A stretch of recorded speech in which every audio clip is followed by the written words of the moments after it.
Hello. Well,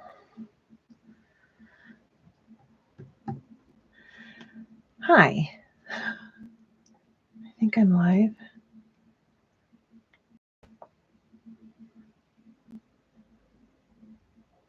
There we go. There we go. Oops.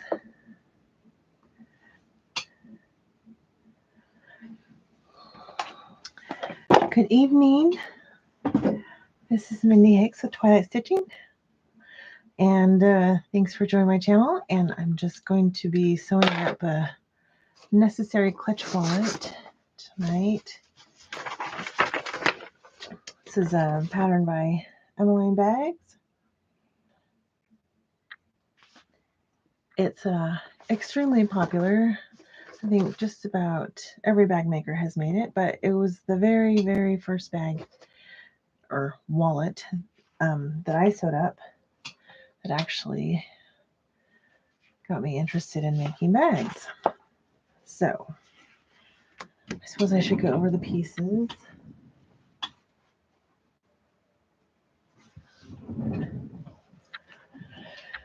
So this wallet has 3 sections. It has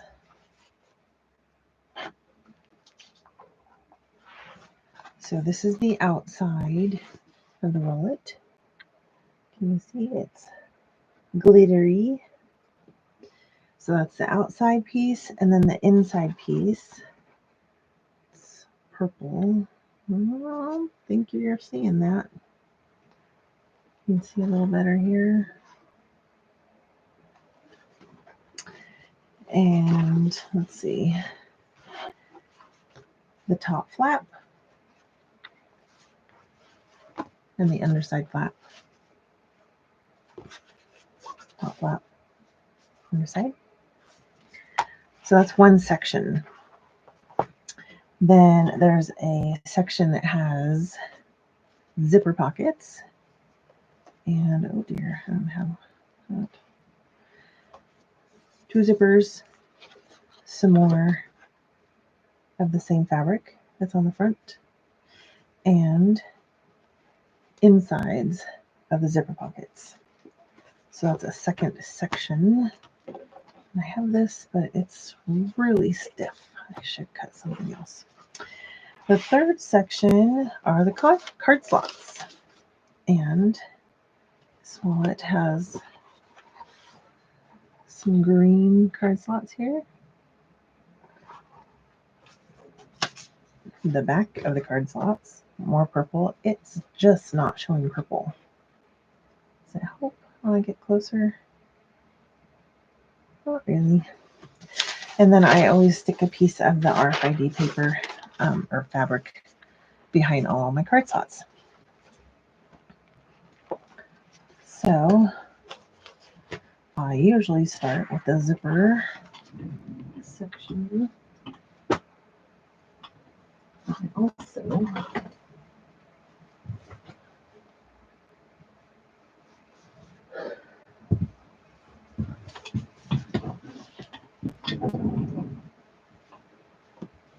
need a little piece of this fabric. So this, I added interfacing to the back of it. So it is very, very stiff. And that's not going to be a very good piece of fabric for the end of the zippers for the zipper tab. So I'm just going to cut a little tiny piece of this, which is green. There we go.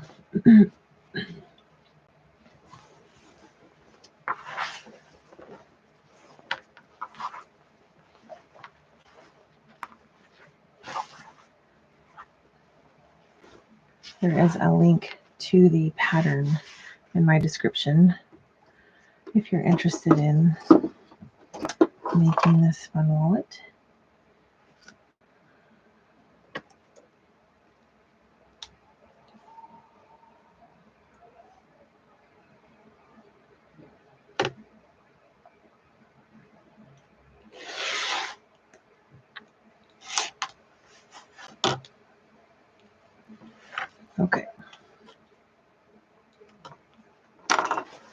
Didn't need that.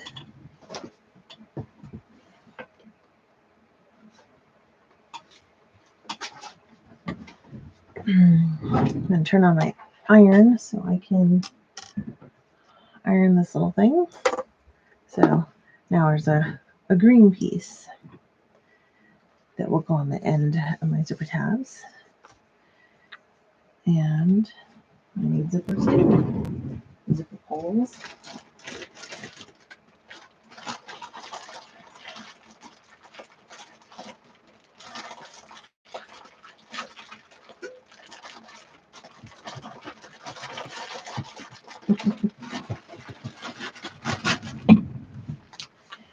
So these are number 3 zippers, are a little bit smaller than the normal number 5 zippers. The number 3, yeah, and then so they have dinky little zipper pulls too. See that? Can't see it. That little guy. Okay.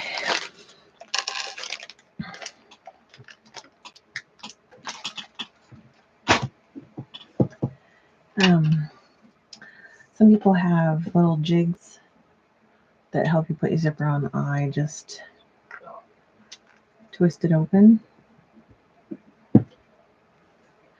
Most people usually use a jig or they do it by hand. And once you figure it out one way, you don't like to do it the other way.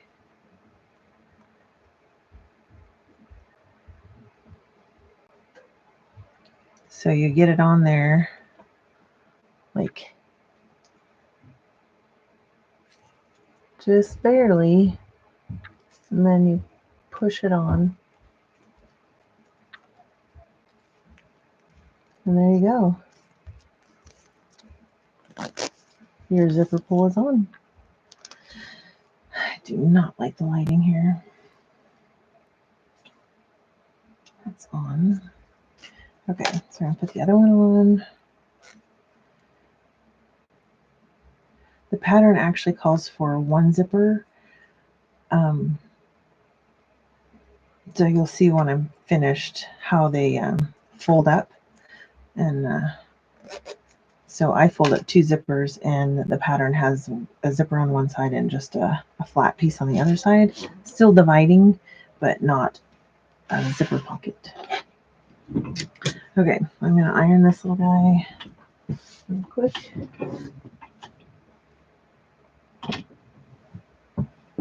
I'm ironing it this way, and then I'm going to fold it in to that line and over. I'll iron it first.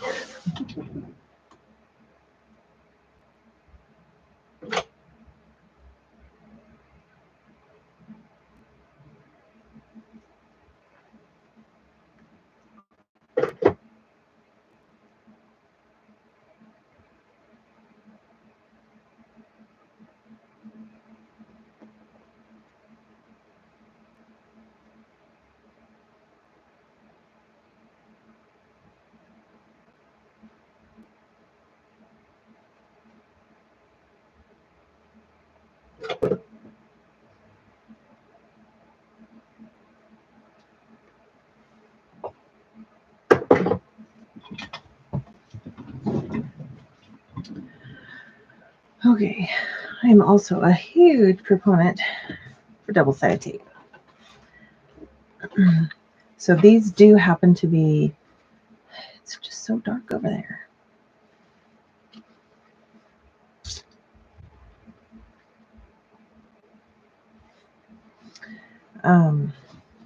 Directional. I just don't know if I can move it at all. Is that any better? I don't know, that's better. So I'm gonna have to be careful when I put these together, what direction to put them. And these are all pockets insides. So I'm gonna take double-sided tape, put 1 line on the top of each one of these pockets, and I'm going to put 1 line on the top and bottom of each of these pieces.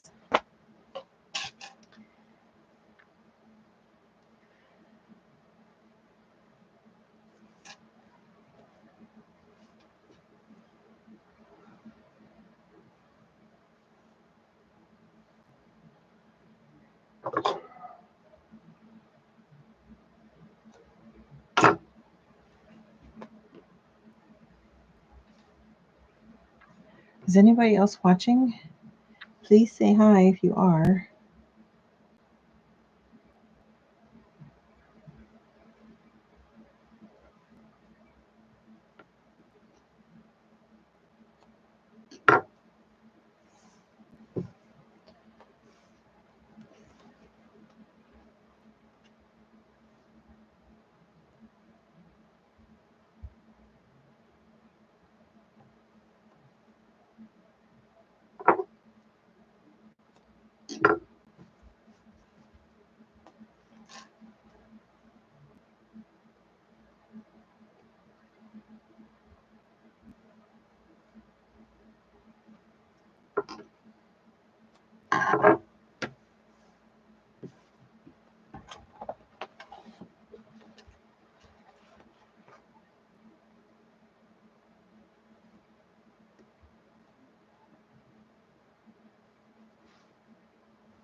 This is 1/8 inch double-sided tape.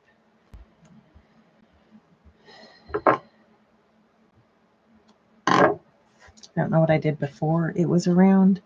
I used a lot more clips and probably had to resew a few things that slipped while being sewn.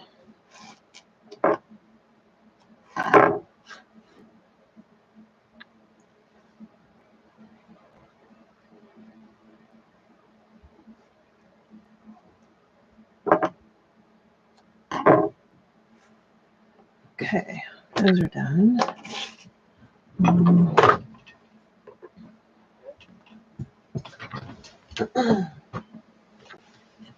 I spent so much time trying to make sure that the live stream was working that I ate up my whole half hour and didn't get to do some of this prep work. Okay, so this little guy is done and ready, but I'm on the wrong thread cover. So I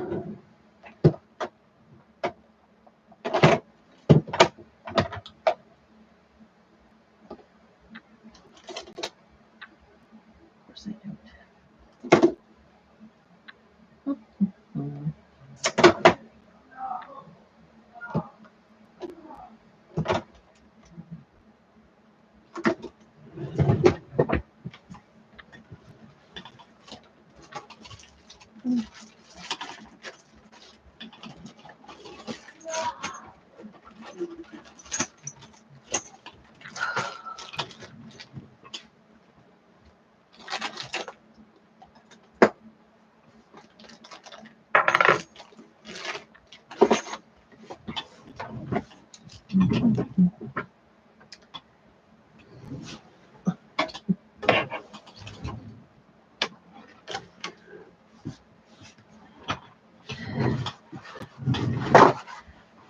These new metal bobbins can be a little greasy.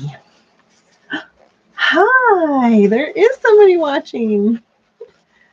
Hi.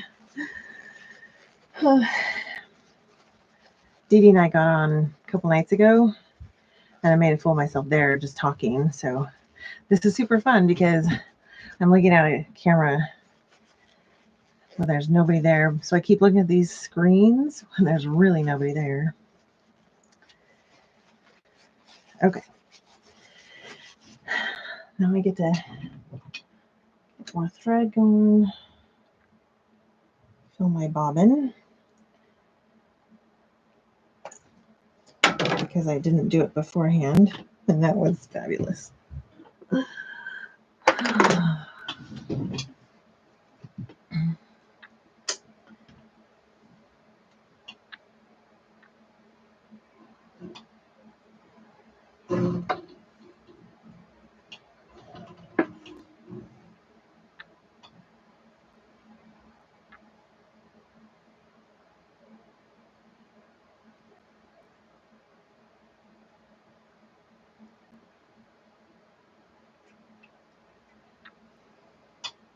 these first few videos, I question whether I should even leave them up.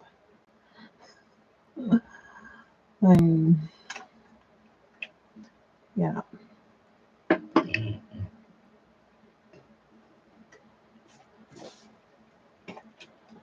Oh well.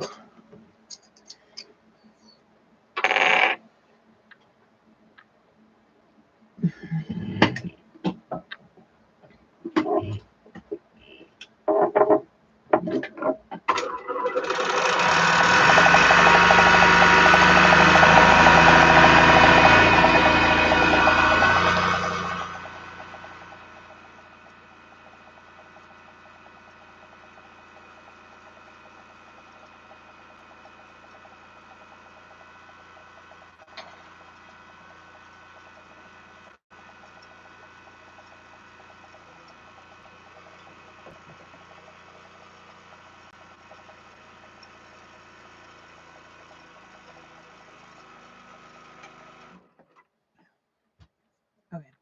Sorry if that was loud.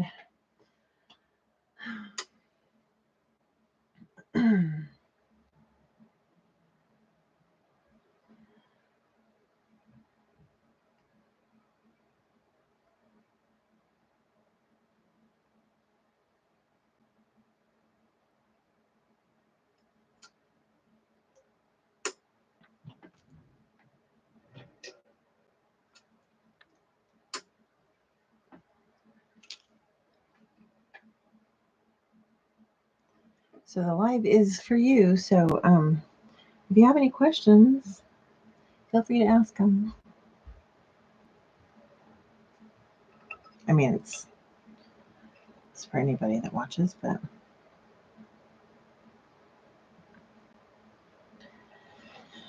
it's just practice sewing things that I actually know how to sew and making a okay. I can't see anything. Here we go. That's better. I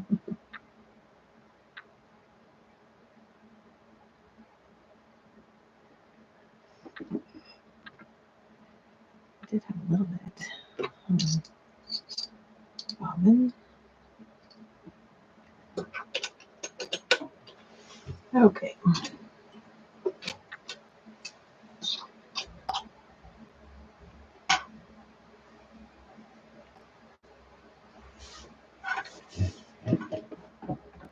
Mm-hmm.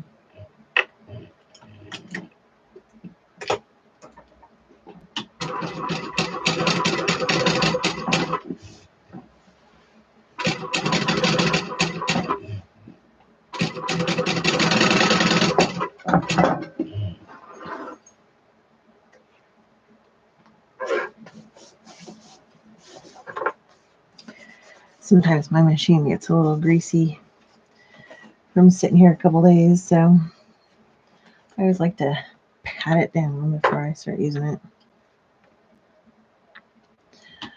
But I figure that's actually better than me having to oil it all the time.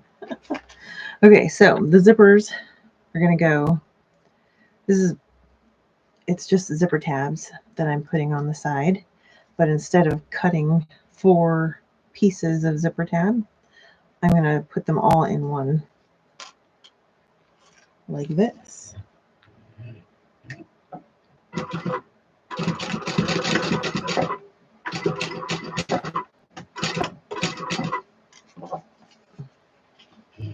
Bring the other part around, stuff it in there, and keep it going.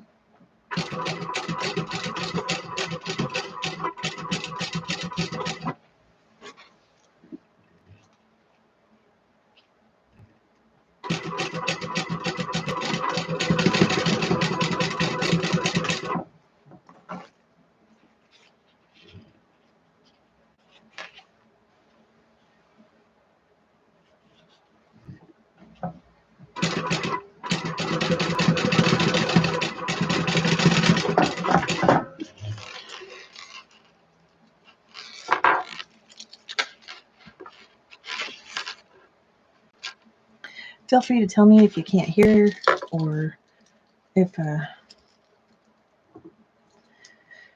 don't know if the lighting is really horrible. I can try and mess with it. YouTube's kind of funny. They won't let you go live on your mobile device until you have a certain amount of followers. So I had to get a webcam for my computer or my laptop here and string it over to my tripod because I tried using the webcam on my laptop and you can't see the machine at all. So, okay. Now we've got both zippers with zipper tabs. All right. What's I gonna do?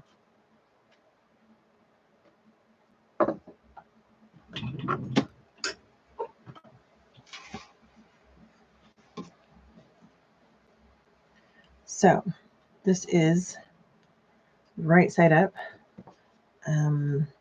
This could be the pocket that I see. I don't think it really matters. So what I'm going to do is I'm going to make sure that my zipper is going from left to right. Therefore,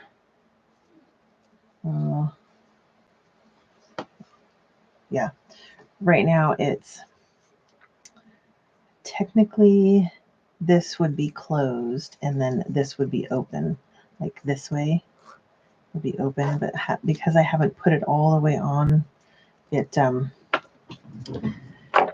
all looks closed. I forgot one step. I actually have to mark everything in the center. So I have this nifty little burner because you don't want to cut zipper tape because it will fray and possibly come apart. So this little battery operated singer, can you see that? And it's just this little tiny wire. Push the button, it heats up, and you kind of burn a little hole in your zipper tape. Can you see that? Not really. Yeah, there you can see it. Anyway, some people prefer to make marks, but I'm going to be working on both sides of the zipper, so I feel like this is worth a little bit of extra time to cut it or burn it than to try and draw lines on both sides.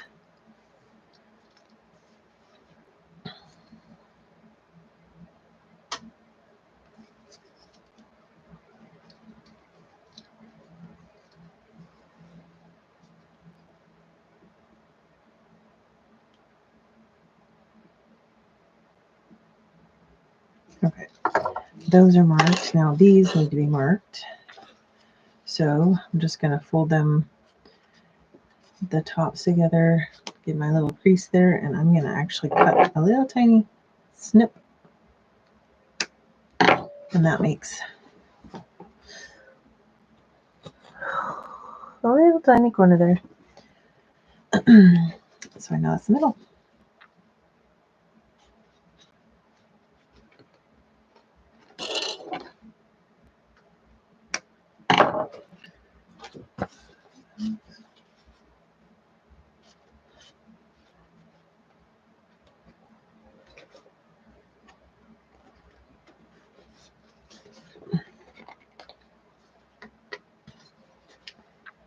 Now, this one doesn't want to crease right in the middle. So while I'm doing this, I'll just tell you a little bit about the fabric I'm using. So the pieces I showed you for the outside and inside, the round pieces, the outside is a vinyl, sparkly vinyl, and the inside is cotton woven. These pieces here are actually, it's a polyester, but I sublimated onto it to make the print, and then I added my stiff, the same interfacing that I would add to a cotton, and it works just fine. These are all cotton woven. Everything else is either cotton woven or the ones that have this butterfly print are the sublimated polyester, and then the vinyl. It's kind of thicker, so it doesn't need any interfacing. All right, now I'm ready to go. So again, I'm going to take this top. The zipper pull will make it all the way over here and then open from over here. So I'm not talking to the wrong camera. The zipper will make it all the way over here and open from here. So I'm going to flip that over and put it on here. Pull off the little double-sided tape, match up the centers, and this tape is, instead of basting, it's awesome.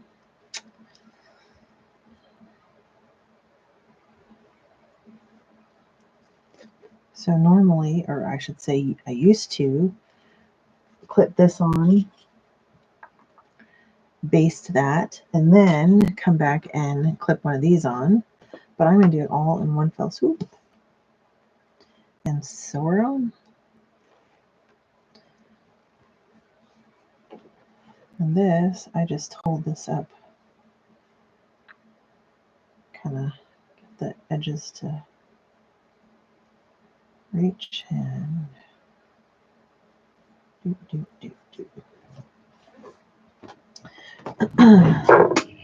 My foot doesn't allow me to do a bigger stitch than a 1/2 inch, so that's what I do on all zippers. But I do like to sew from the top of the zipper, so I'm going to turn it over. And I'm also going to move this zipper out of the way when I get to it.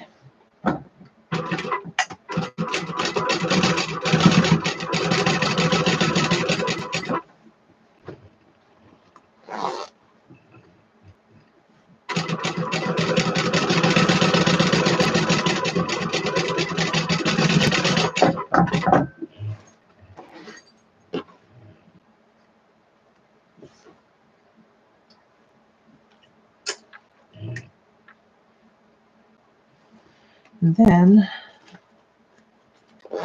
we push the top and bottom away from the zipper.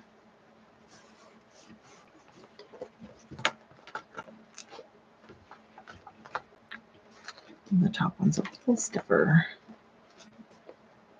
A little bit stiffer interfacing on that piece. So I'm just smushing them together. That's a technical term. You can quote me. I smush a lot. Try and get them equal sides here on both.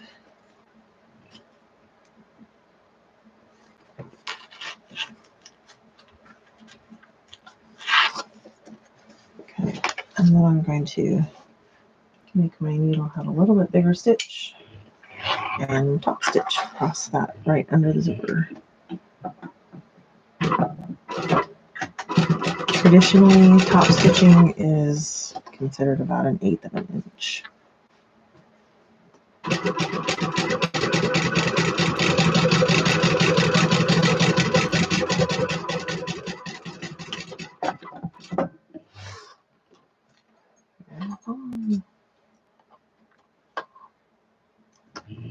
Okay. Can you see the top stitching? And the bottom got stitched too. All right, one down. Okay, so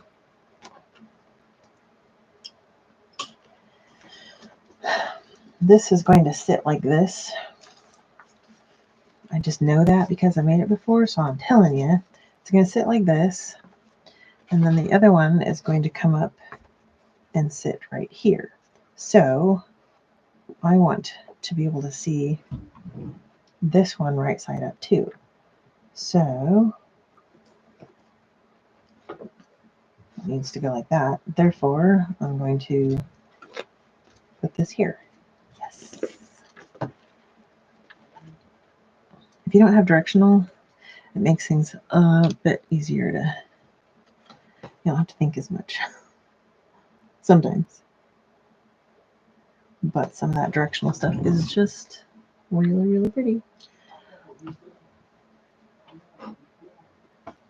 Okay, does anybody see my phone? It was right here. Oh, there it is. I'm just going to text somebody that I know has been waiting for me to get on. I'm just going to text her real quick.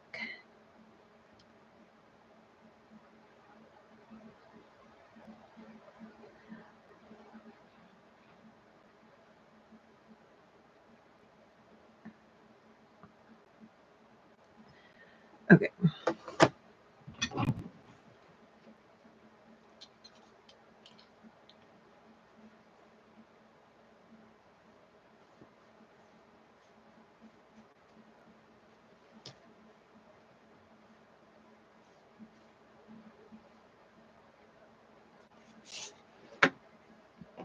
So same thing, but you know what? I don't like where my center mark is, so I'm actually going to kind of stack the sides like cards, and that's where I'm going to put it on, because it's more important that they match than that I actually have the center next to the other center.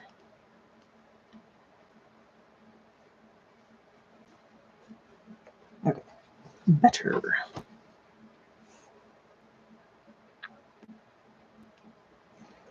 Put this on the back side again. These are in the sides of the pockets.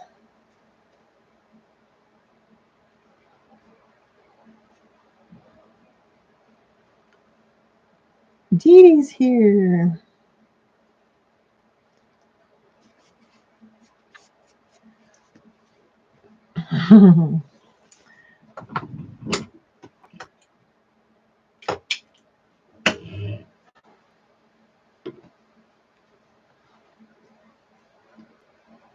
Tina hasn't said much since hi, so she could just be, have it on the background. I don't know.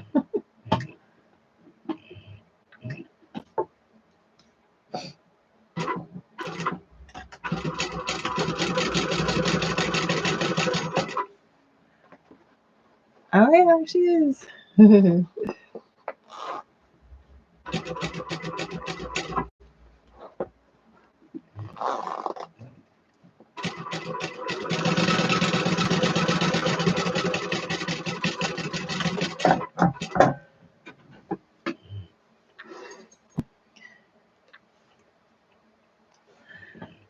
Let's see.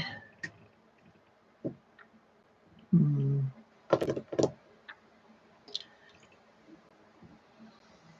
going to see if I can make Tina a moderator too. Let's right here.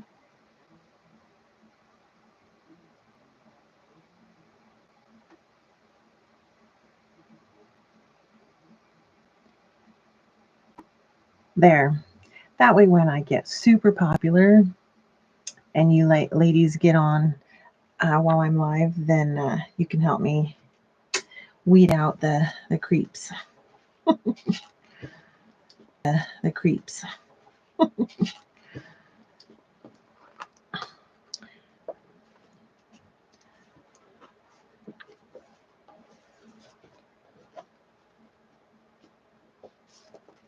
So Tina, you should have a wrench next to your name now too when you comment.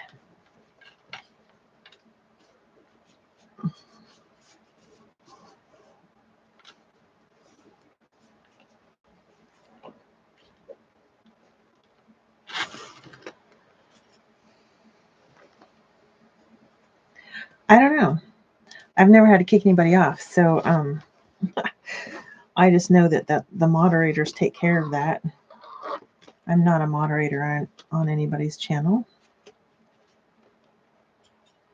But to add you as a moderator, the little 3 dots that come up next to a name, you might be able to do something with that, but don't try it right now because Tina's the only one you can kick off.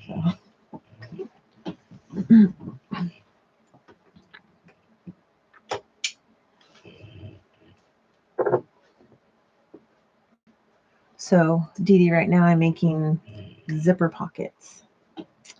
There are 2 zipper pockets in a wallet, in this wallet.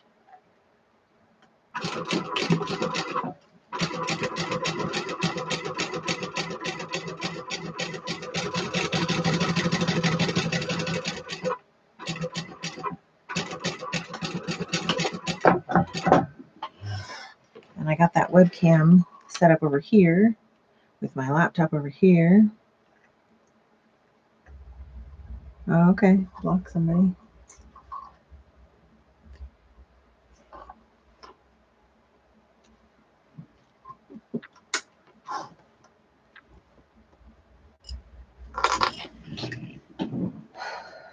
Okay. Okay, so just like this one, I want to make sure the zipper's over here. Same thing over here. Zipper goes this way. So I'm going to flip it over and put her there.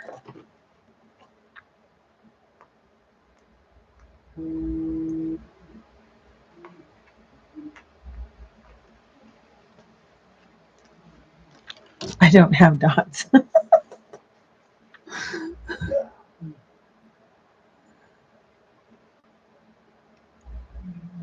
Yeah, yeah, tap a name. It might be computer versus smart tablet or smartphone kind of thing. Because I think if you have a mouse, you can see the 3 dots.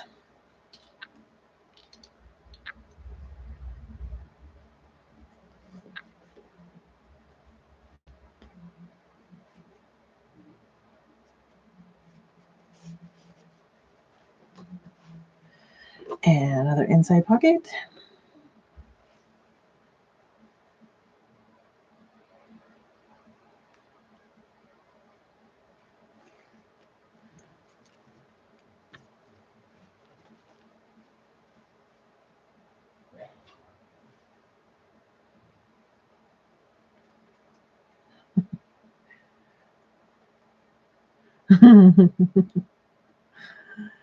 Well, now, Tina, don't you have like an iPad? So I think I'm in the minority here. I have Android. Now, if Andrew was here, he'd help me out, I think. I don't know. He keeps going back and forth. He's got a wife that makes him try different things.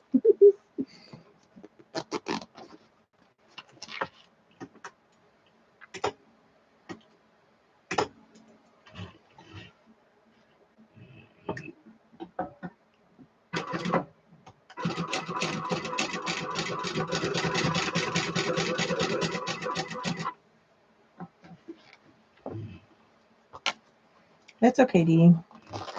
I'll leave this one up so you can go back and watch it if you wanted. I took the other one down. There was way too much personal chit chat on that one.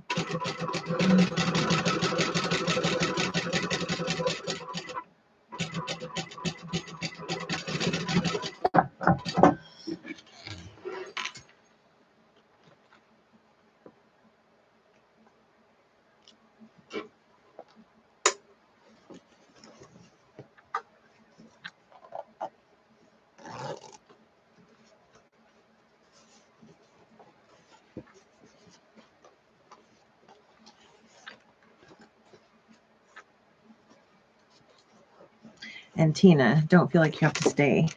I know it's late for a lot of people, but this is just when I'm available. And I haven't been able to make a video to upload. So I had this all cut out and ready to go. I thought I would just give her a try.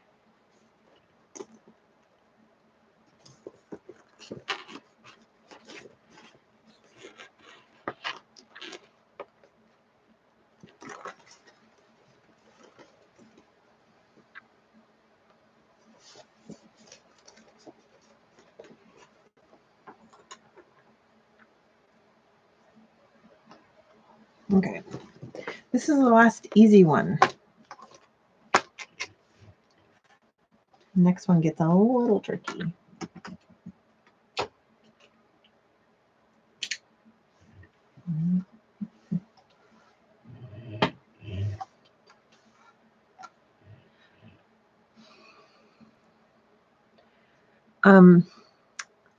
Hey, Robbie's there. You know, I have one tripod, I have one camera, or my phone.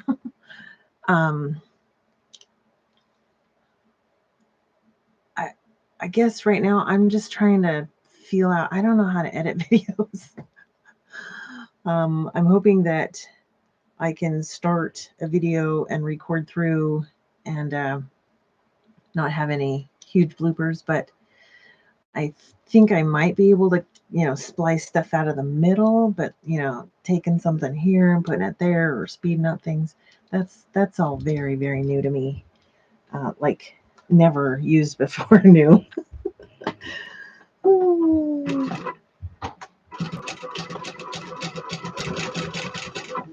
But yeah, I would assume eventually it would be nice to have a camera here and a camera on the side, but you still have to be able to switch back and forth or pull from one and then the other. I don't know.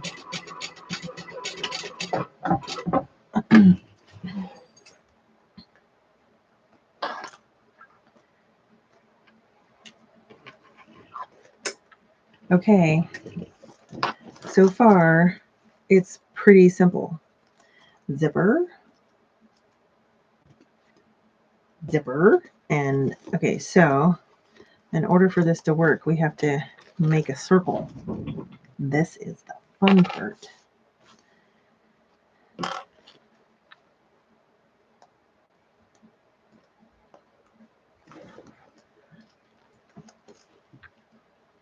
So again, lining up the sides.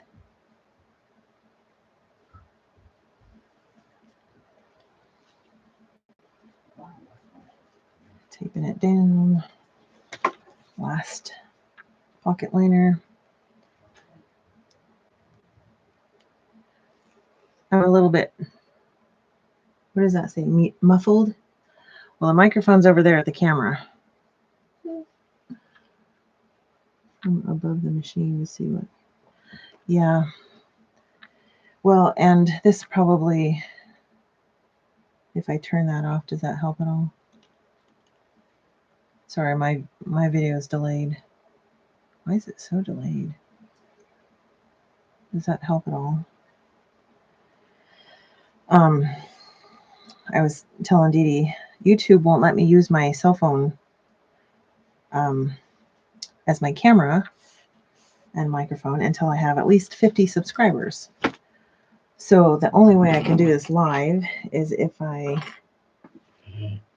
do it on my laptop. But my laptop sits up here, and we tried it the other night, and it doesn't show the machine at all. So I got a webcam that plugs into my laptop, and it's sitting over here. So I'm giving it a go. Because I'm pretty sure my cell phone would be better video and sound. Should I speak up more? I'm kind of a low voice person.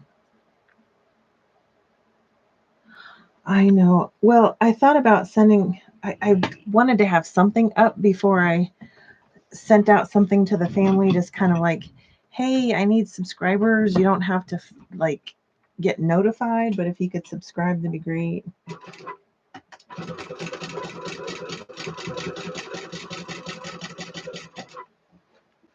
just to help the numbers.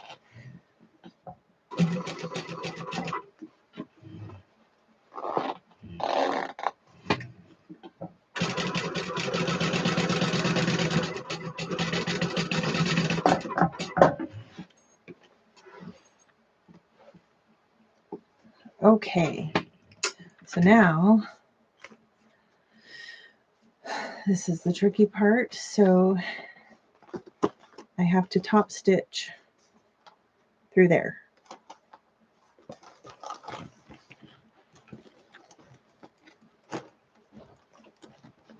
So I'm going to push both of them away from the zipper. The microphone. Oh. Okay, William. My microphone is part of the webcam is the thing. I don't have a separate microphone. This isn't a microphone. It's a light. The zipper. Yeah. Yeah, the people I watch have sunk some money into cameras and such. Realistically, a lot of people use their cell phone, and it's fine because the phones are great these days, but I can't use it until I have enough subscribers. It's just... Now, I can make videos and upload them from my phone. It's just the live I can't do on my phone.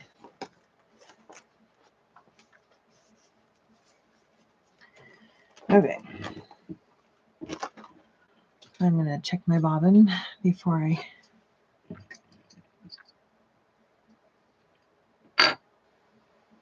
start this last seam.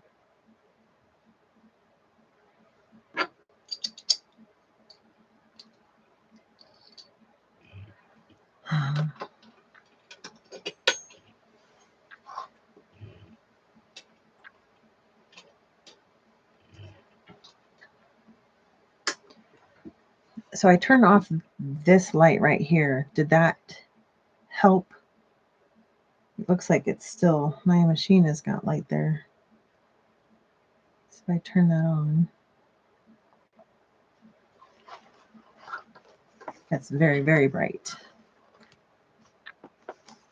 Yeah, that's not good. Maybe one. Okay, so best way to do this is just lots of that smooshing I was talking about. Get the whole thing through here, which is tough to do without extra light.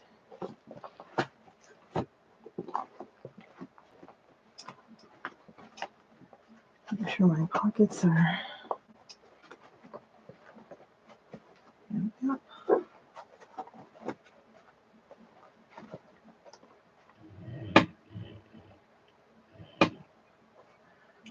Okay.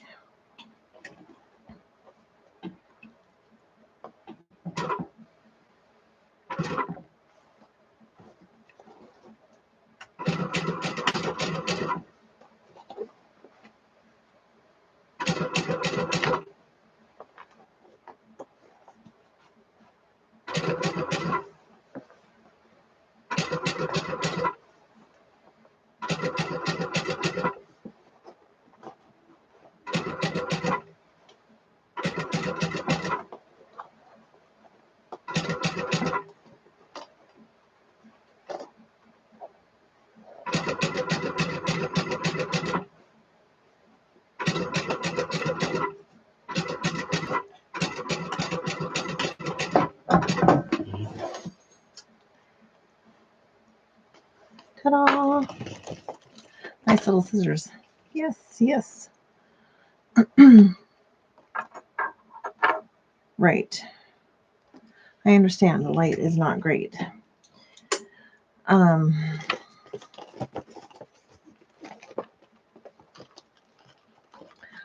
honestly don't think that this camera is very good, but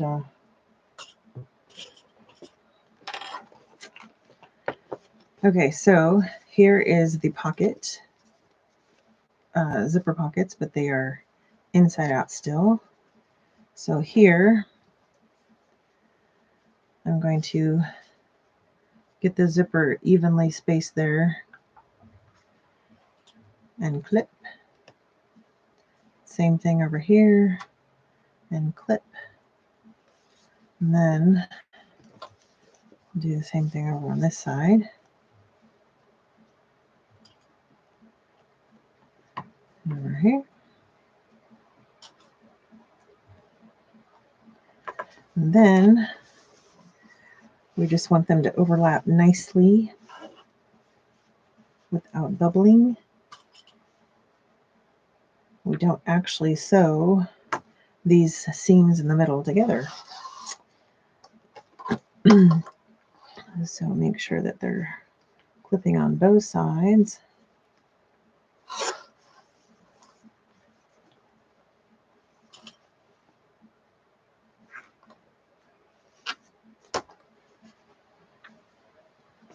Okay.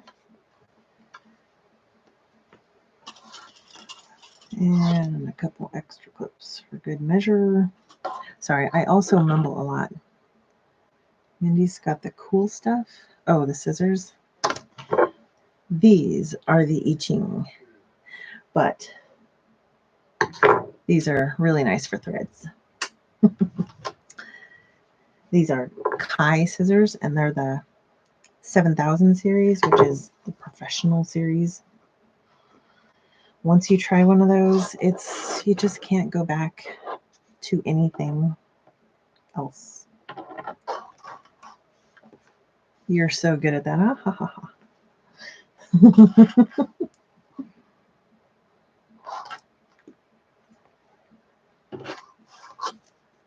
Okay, all clipped together.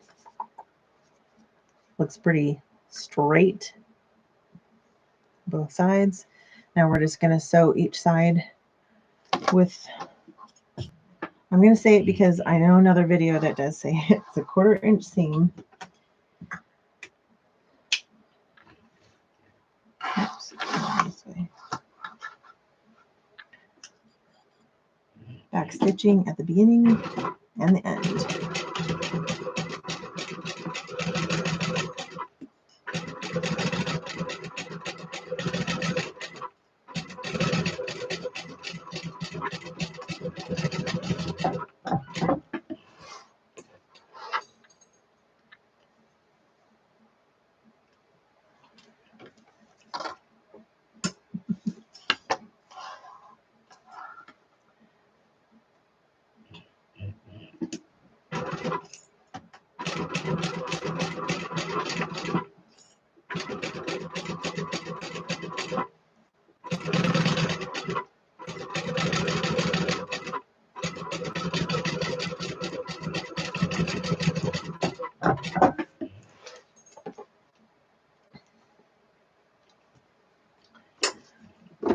And then this gets trimmed, the sides that I just sewed, to about half of that, so about 1/8 of an inch. With, what is that? Yes, you say another pair of Kai scissors. And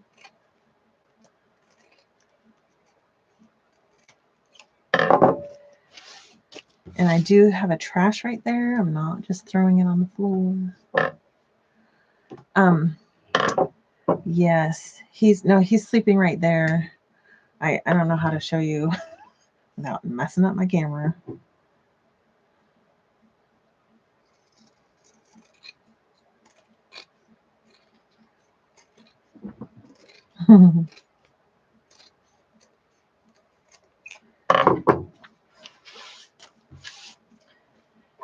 And all of these threads are polyester, so you can kind of melt them down, but don't get your cotton fabric in there or it will start smoking and smelling funny.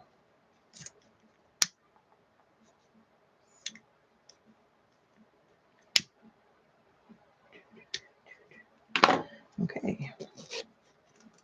Open her up.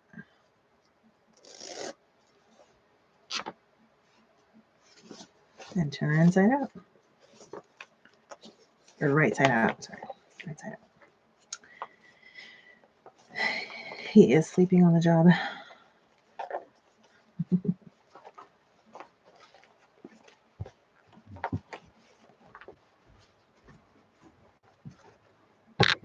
Hey, you're bumping my camera.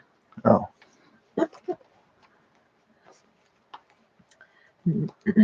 Hey, no.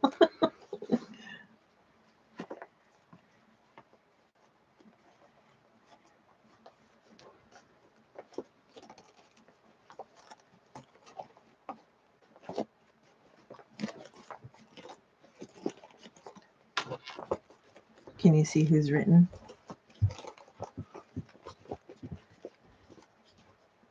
Oh, is this in the public? Yeah. Oh. So these are all people. Tina says hi. Oh.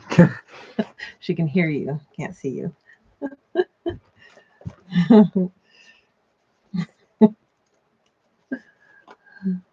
Davey said hi.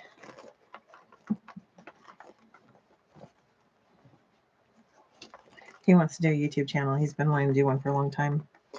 But he doesn't have anything he wants to do on it. He just wants to be on it.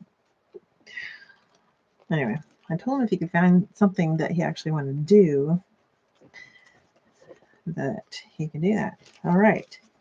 So, zippers close this way. And so it goes in the wallet like this, left to right.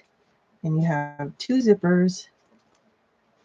And you, yeah, the liners that aren't sewn together, they're still flopping around in there, but in the end, we sew this into the wallet by sewing right here in the middle, and they all get sewn in. It's kind of cool. All right. One section of 3 is done.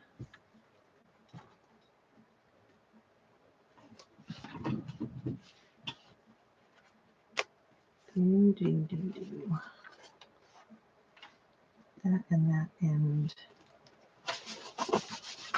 that.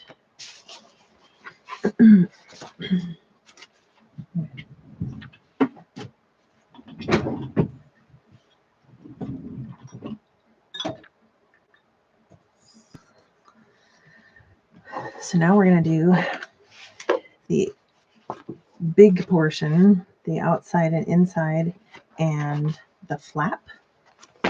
See, what I see on my computer looks very washed out, but maybe I'm looking at an angle.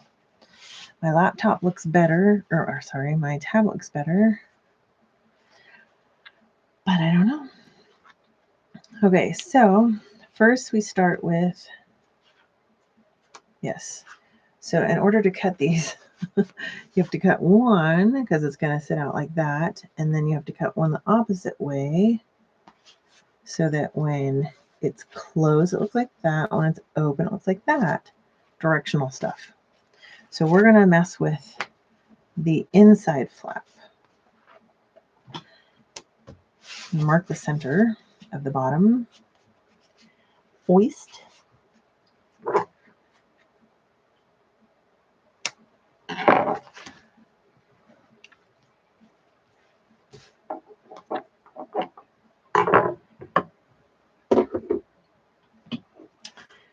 I have to put a label on this. Usually,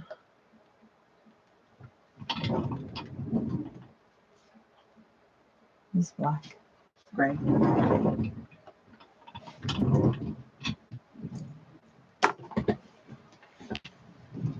So, a cute little label. A little tiny piece of double-sided tape on the back.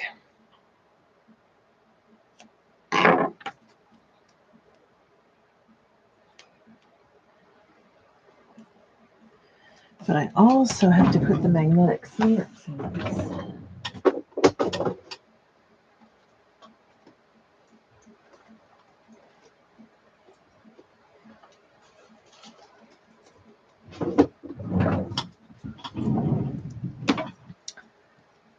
magnetic snaps.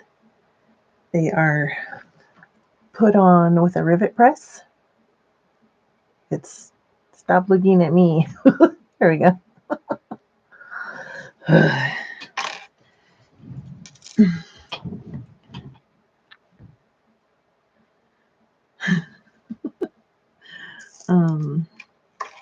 Okay.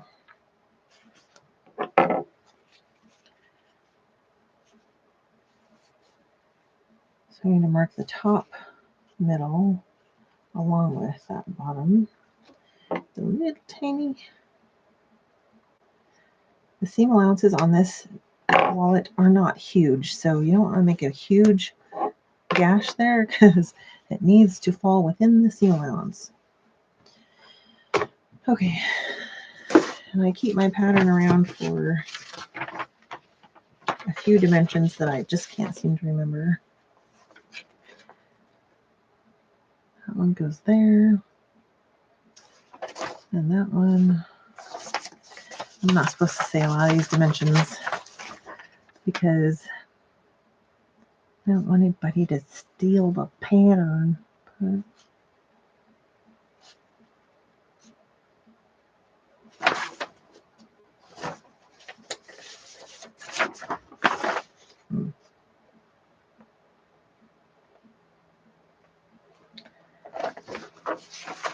Strange. Sorry. It's just 1 inch. Why isn't it showing you that? There. So I'm going to use a chalk pencil, mechanical pencil, on this dark fabric.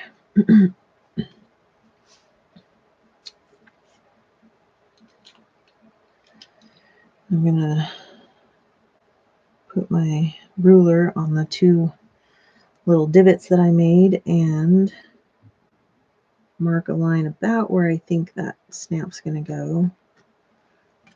And then I can go sideways and make sure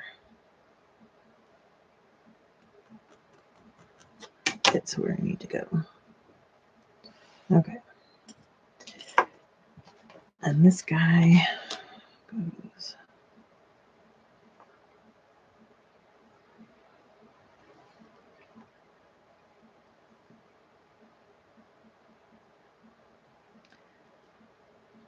really wish they wouldn't do that.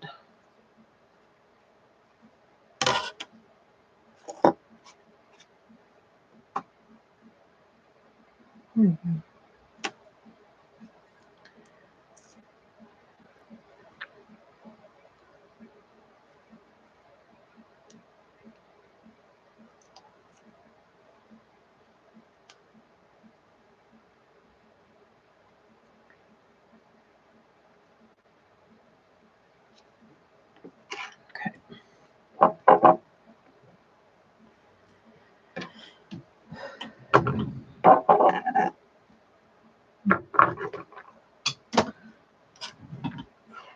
So they have whole bunches that you can use with your hand. I have some of those and I use them sometimes, but for the most part, I like to use my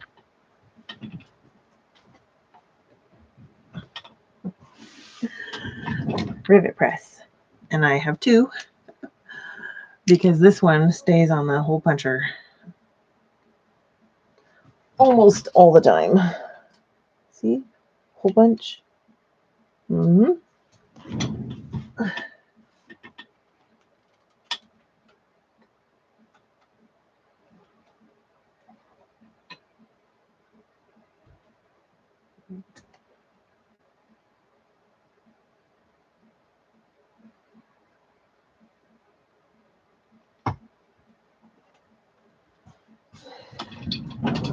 Now I have a hole.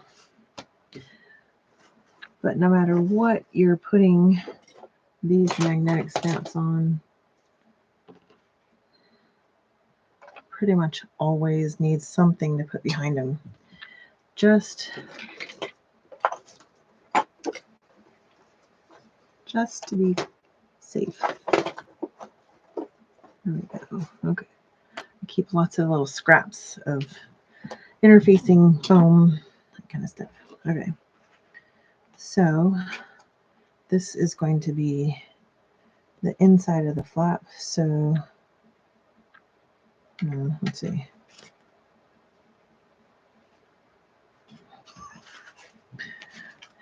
Yeah, it goes down over the wallet. Oh, so the skinny part, which is the male, goes there. And put a little extra there. The back goes there. See, it's this little bead. And my second rivet press that I usually use just for rivets, unless I need other stuff.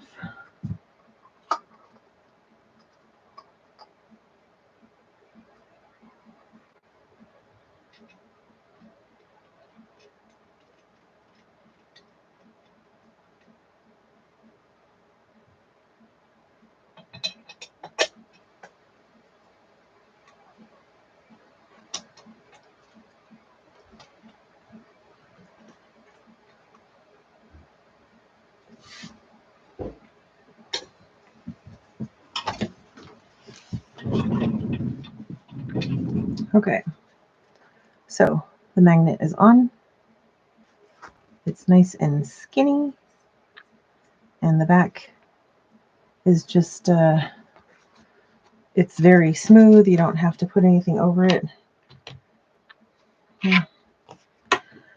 Okay, but now I have to stitch this guy on.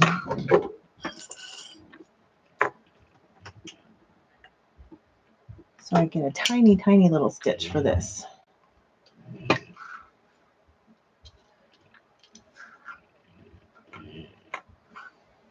And I leave my thread tails long so that I don't have to do the back stitch. I'll show you what I do at the end. So you start in the corner.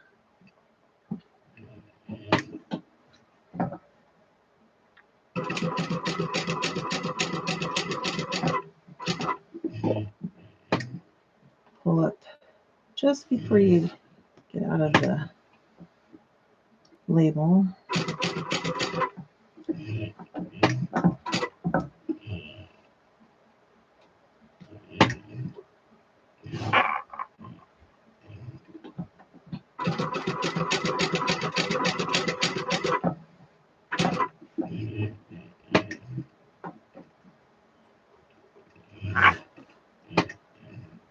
And before I get to that corner, I'm going to take the little thread in the back and pull on it.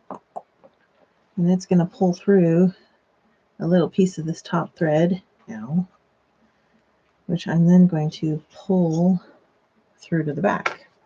No more top thread. And then I'm going to do my very best to end up in the same hole. And then do the same thing. Oh dear. Woo! I have that much left in my bobbin. This little tiny stub. Okay. Well, I still have to pull the front to the back. So now I have 4 threads tied together, and you have no back stitching on the front. I'll show you once I get them tied together.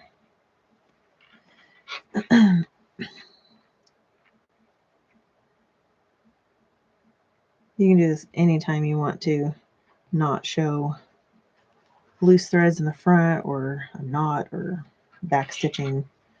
Quilters use this when they're quilting heirloom quilts. Every time they start and stop, they'll leave a extra tail so they can pull it to the back and tie knots.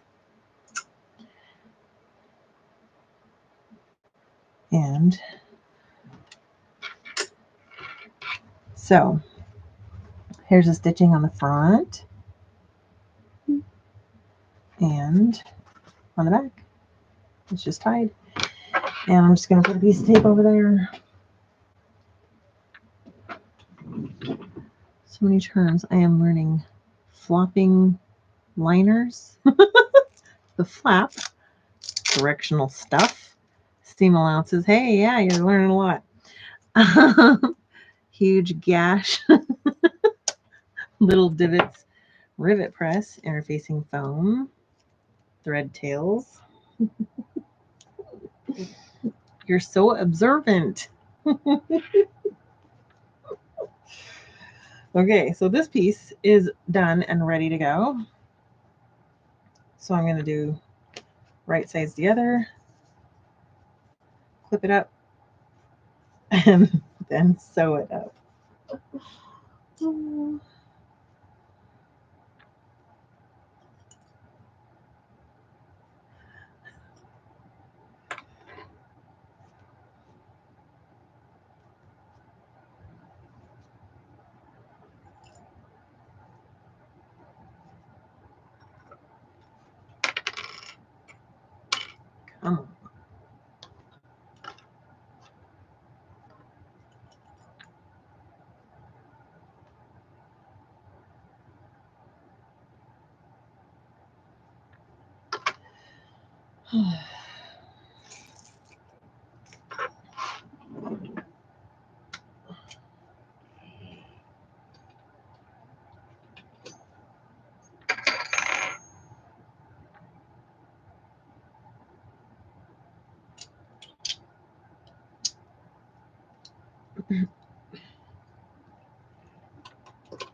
And we trim it again.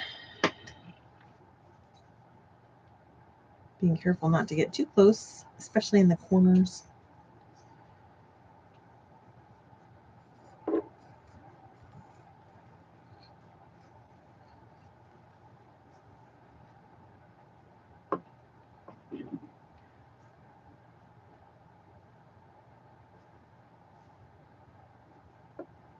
Thank you. That's very sweet of you.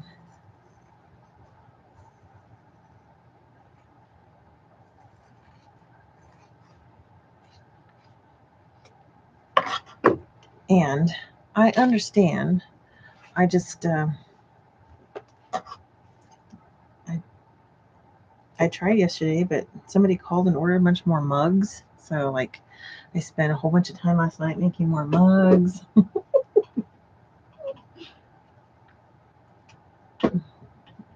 Speaking of, Robbie, if you're still there, I'm going to send you one box because that's what I have on hand. So I'm doing half and half.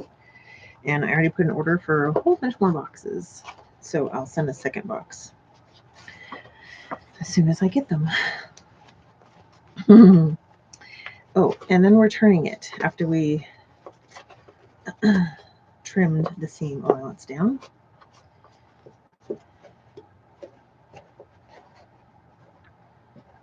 want all the corners to stick out.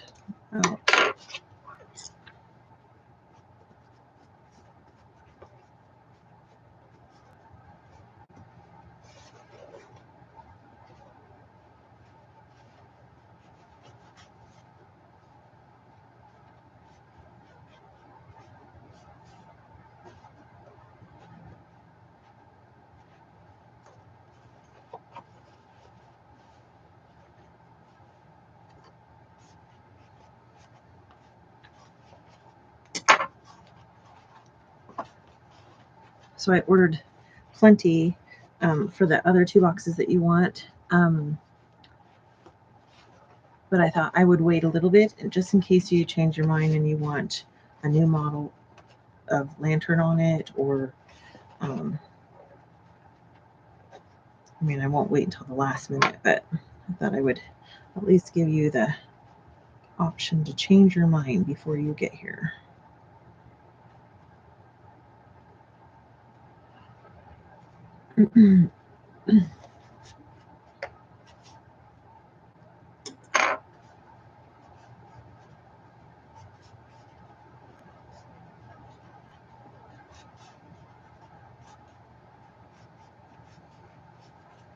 This is going to be the flap on the very front of the wallet, so it's got to be purdy. That's a real word too, Robbie, in case you were curious. Purdy.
This is kind of fun though. It's kind of like an impromptu family get together. You guys get to chat without having scheduled anything.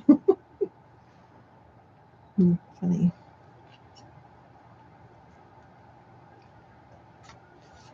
Okay. Bigger seam allowance because we're going to be top stitching.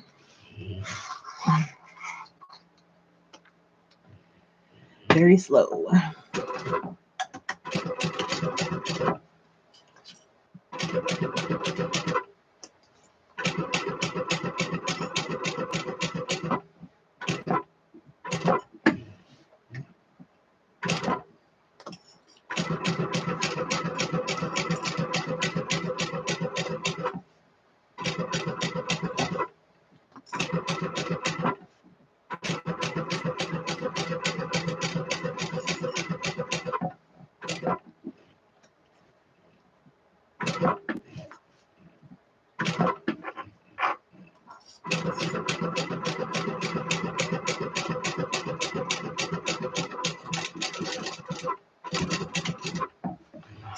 And then we're gonna baste this back section closed.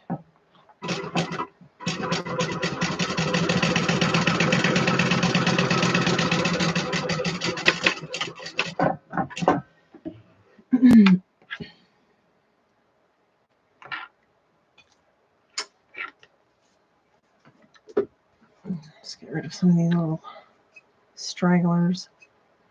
Because this fabric on top is polyester, it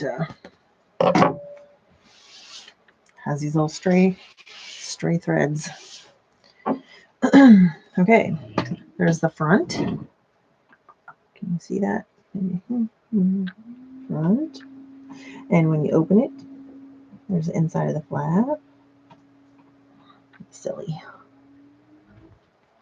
Front, Okay. So now mark the midsections on this too.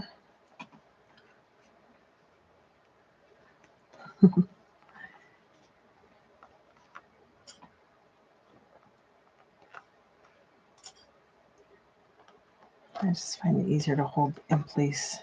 It's kind of an odd shape to be marking the centers on. Let's do that.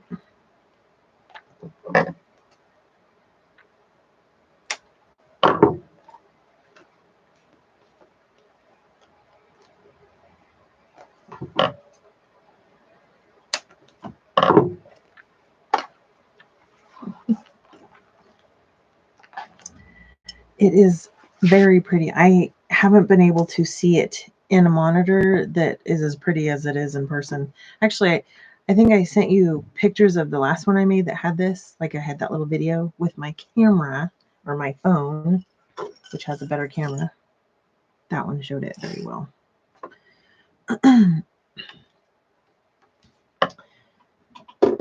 Okay, so this is going to go upside down on one side, and the other half of this is going to go right here. So I'm going to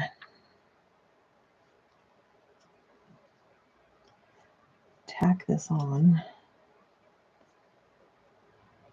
Actually, I'm going to baste it on and make it permanent.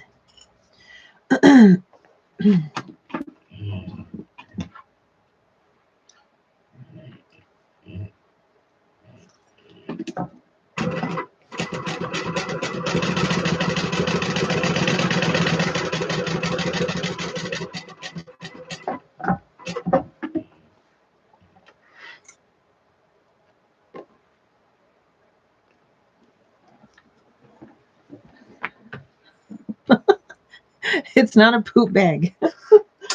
It's a poop bag holder.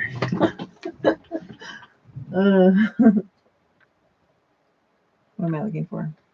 Oh, a pen. And this pen is a silver pen that works really well on vinyls, and it just wipes right off when you're done with it. So this one comes up that much from the outside edge. So I'm going to mark that much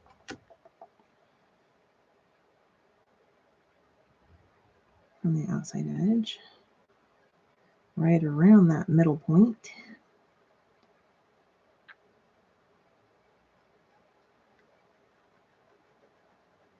Right. See, can you see that? It's just marked silver. And then I'm going to take a ruler and I'm going to hold it between that middle mark up here, the middle mark down here, and I want to make sure that it goes right down the center of the already installed magnetic piece. If everything lines up, then I'll mark crossing that spot. And that's where I'll make for the other half of the magnet.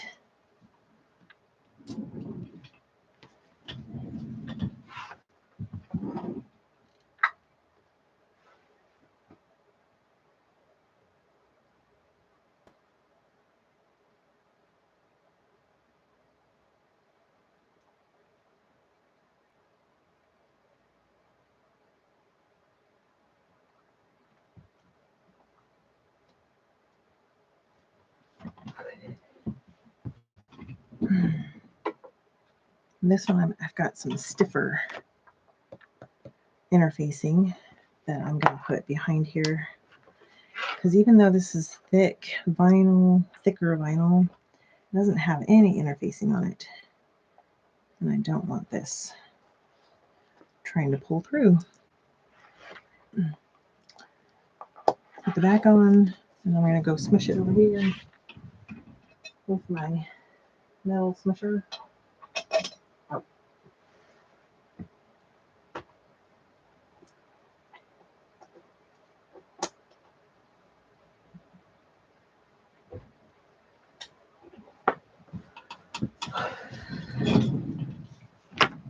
And then I'm just going to wipe off that excess.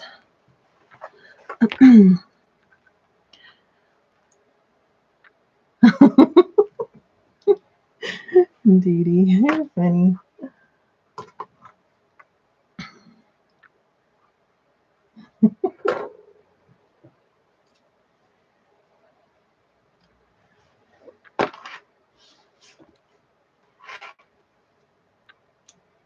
I really will try and get on sooner in the future. I can't promise though. But I'll figure out a way to make some videos and upload them so you can watch them anytime. Okay, so now that this piece is ready, this is going to be the inside of the wallet. But we don't like leaving a spot here. So what we have found, I'm going to mark the midsection on this too. When I say we, I say the community of bag makers because, like I said this at the beginning, this wallet has been made by most bag makers. I don't know anybody that hasn't made several. So there's lots of tricks and stuff that have been figured out. And so before I even made my first one, they already had some of the tricks figured out.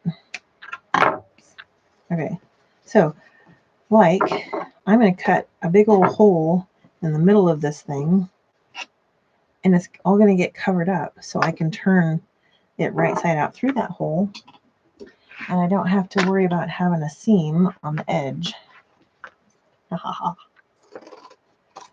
It's oddly satisfying to be able to cut a hole in the middle of your piece of fabric. Okay, so right sides together.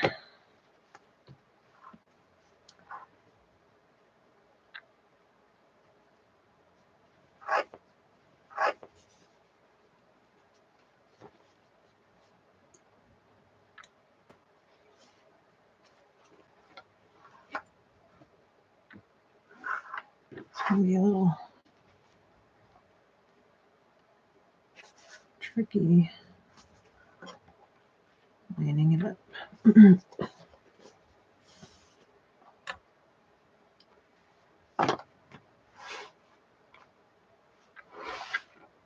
going to do it this way.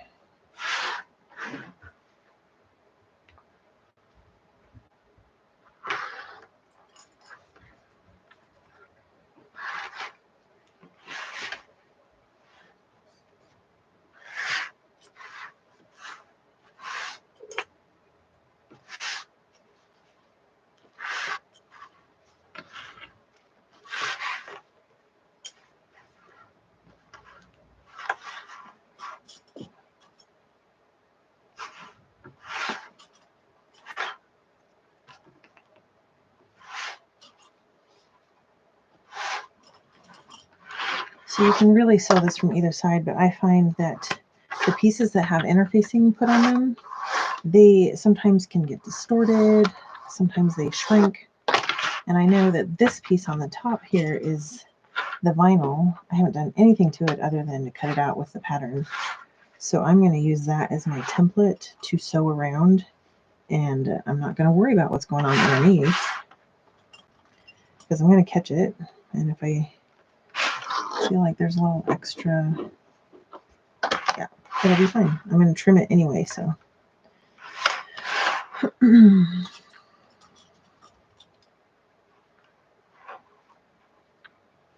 I understood what you meant.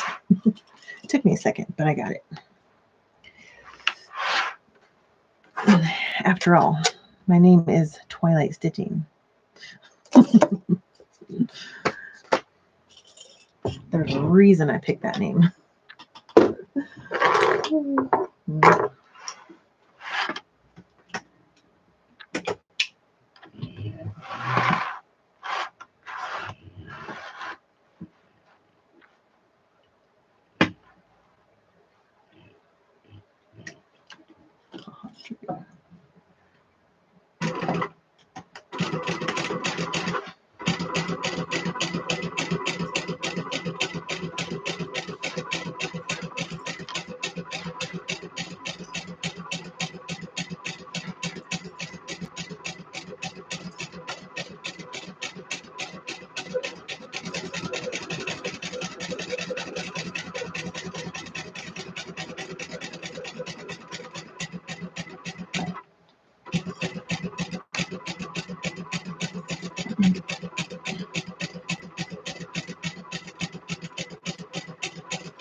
Sometimes when you have I got a pretty thick piece here, it's easier just to stick something under your pedal, foot, yeah, your foot, and then it just goes right up over it.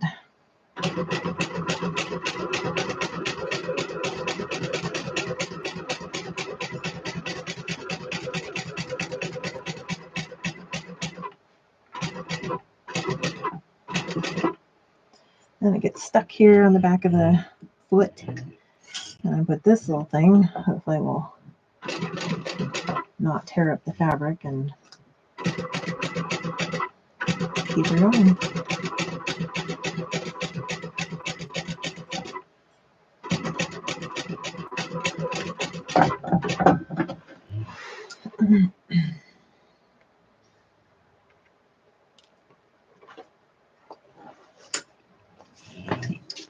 Okay.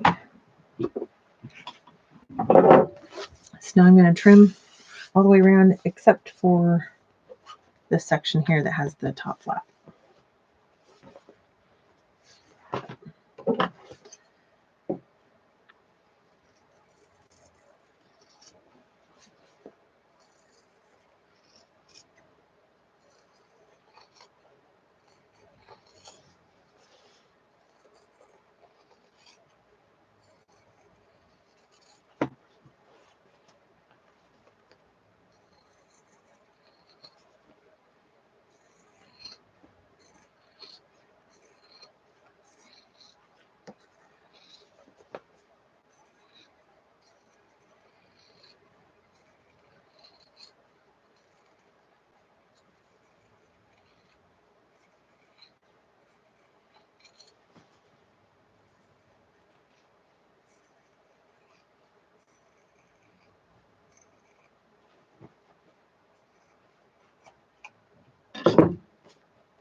Okay, this is where we get to turn it through here.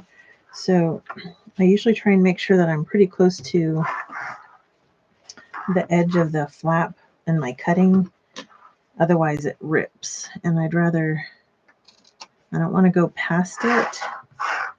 I just want to go up to the edge. But I don't pull out through there. Like I've tried just pulling out the flap first. It doesn't work great. It's better just to scrunch it a little up and start pulling it through. Pushing works better when working with bags with lots of thickness.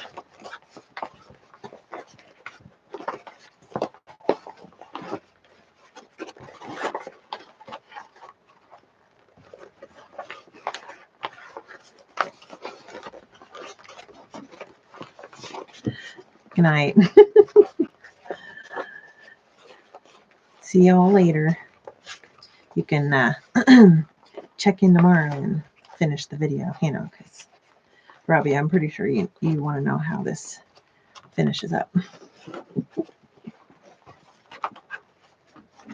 Bye.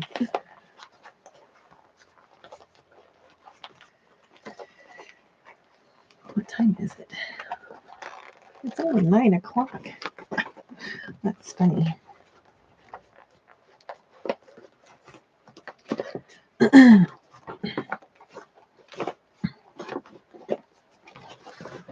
Well, for all you people that actually get up in the morning.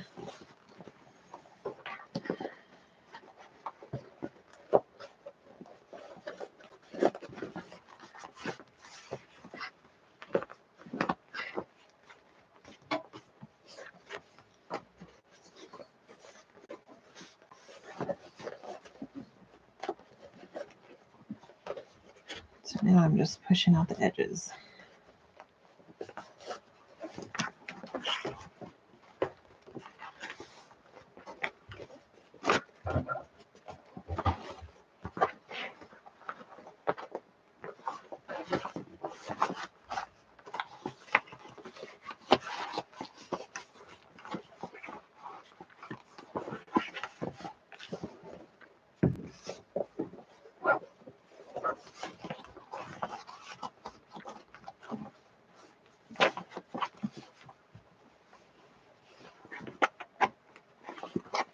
Ouch, 5 o'clock in the morning.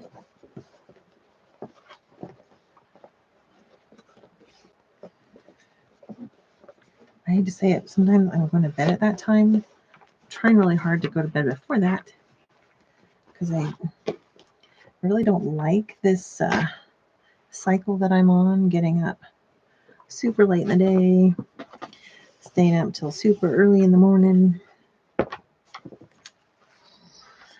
Ooh.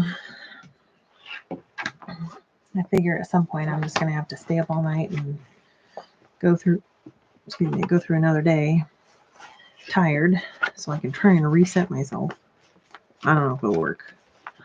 But I gotta try.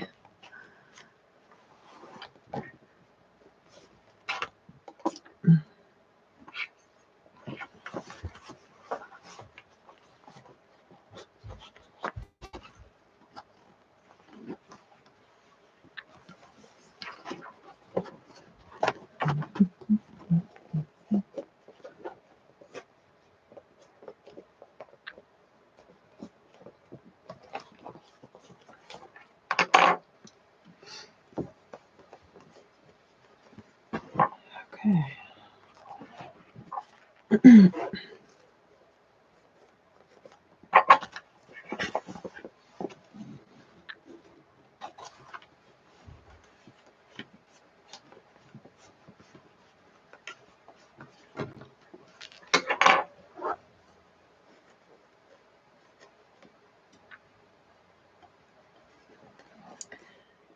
Gotta clip them again because I'm gonna top stitch this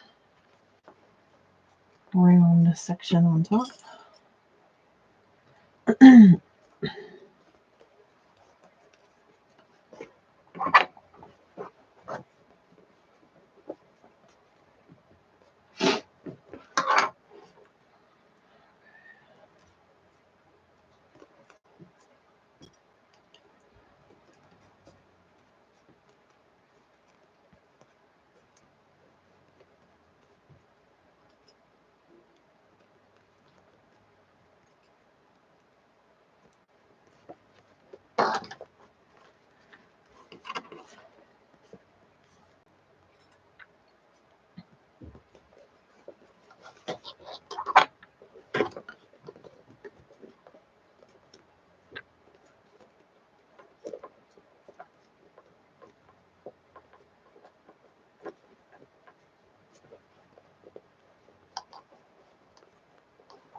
Okay, see the back is got that big opening there.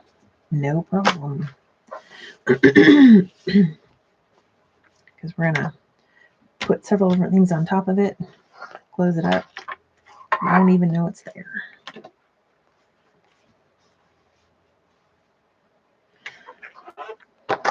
Okay.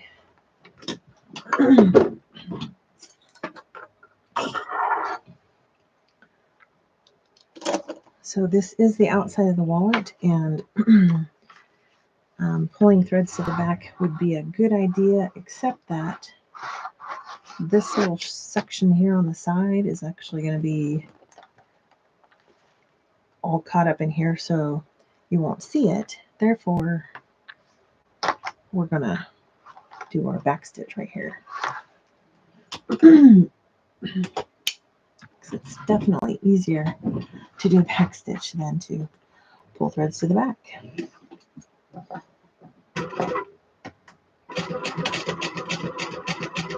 Plus, it's really dark vinyl. You can barely see the stitching. Put this little thing here.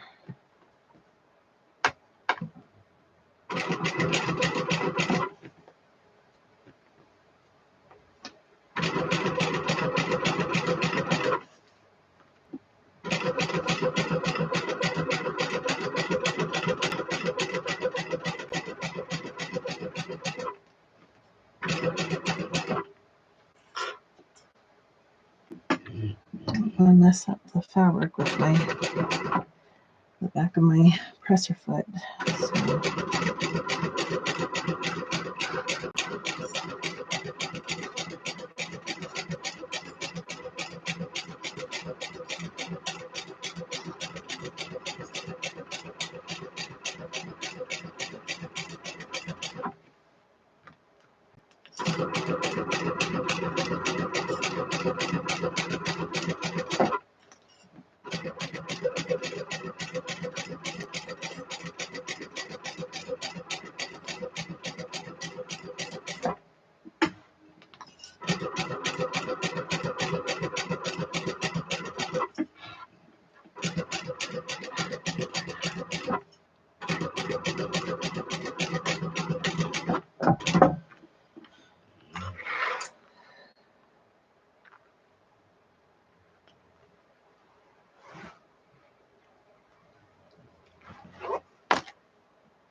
That's no good.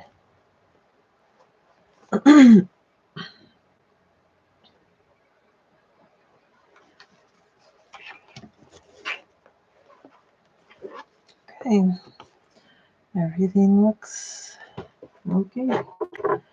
I'm just gonna melt my little threads that barely sticking out.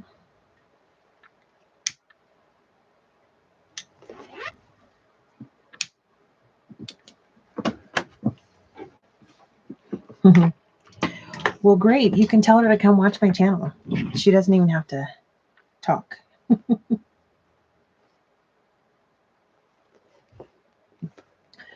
Okay, piece number 2. So now we've got the zippers and we've got the outside. Now we're going to do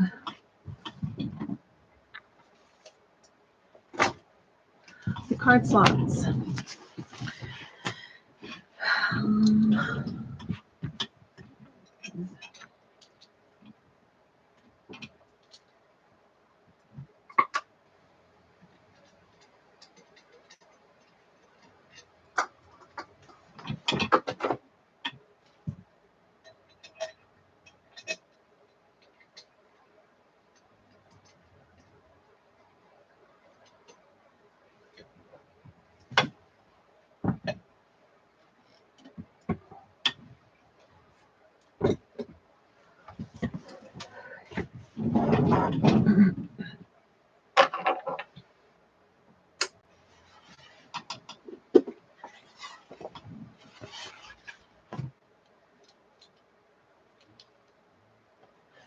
Actually, now that I think about it, there's probably some of the, at least the ladies in the family, that might find it interesting to see how the bags and wallets that they purchased from me get made.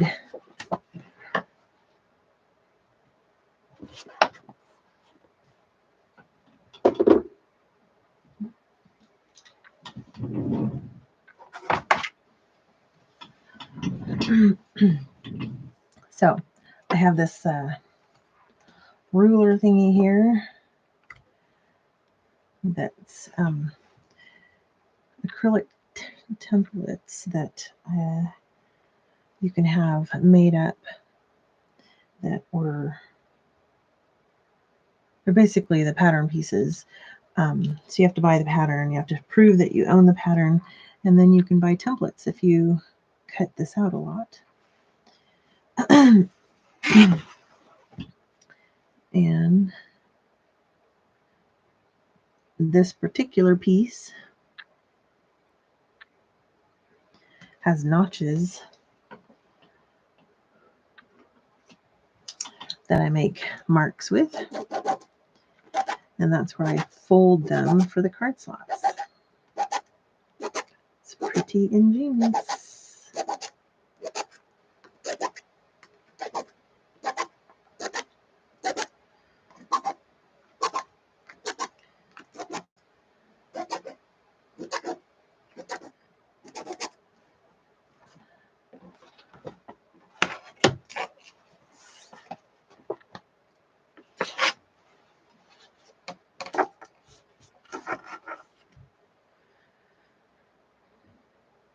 Really?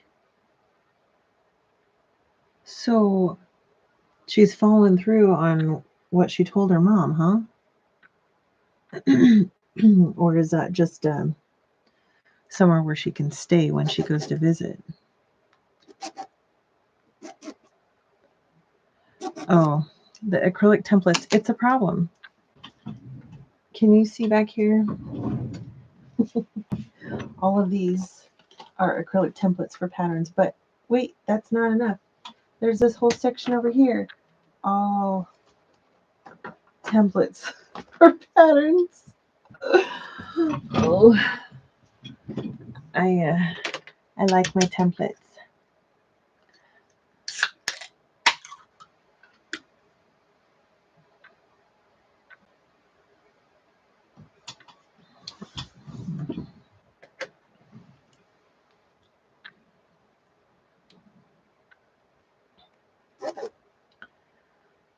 Yes. Holy shnikes is right. And those aren't cheap. Thankfully, when you're smart like me and you only buy one or two at a time, so it doesn't feel as expensive as it is. But then sometimes you buy a set of templates because if you spend over a certain amount, you get free shipping. So you buy templates for a pattern you haven't made yet, but you're pretty sure you're gonna like it. It's a disease. Yeah.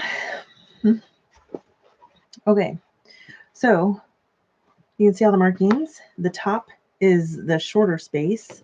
The bottom is this longer space. So if you have a directional print, make sure you mark it properly, or you're going to be very, very sad and have to do them all over again.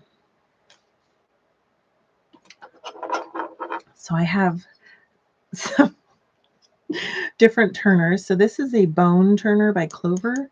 I use this on the fabric side because I don't want it to get dirty since I just marked these with pen. So I have these metal that they're really heavy duty. I bought them from somebody. They must, somehow they get prints on them. They're very, very pretty. Come on, focus. Focus. Oh, it's not going to do it. Did I do it? Still didn't do it. Anyway, they're very, very pretty, but they're metal. And so I use those for the backside because the way that card slots work is you have to do them accordion style. Her mom is going to stay with her a couple of weeks, then move in with Lori. Oh, wait, Lori and Steve. Did Lori get remarried? I don't know that.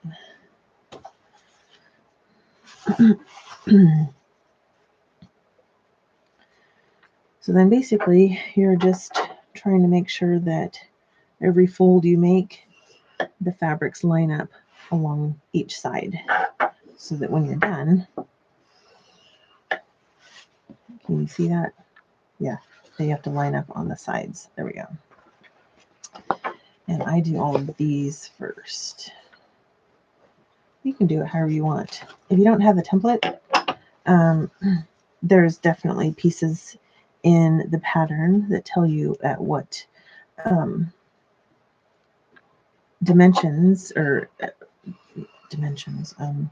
measurements to make your lines. They also have a pattern piece that you can maybe lay on here and mark the edges. That would be one way to do it.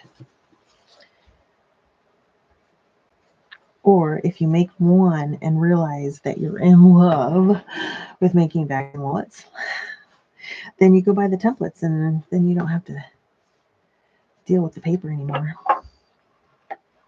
Or not.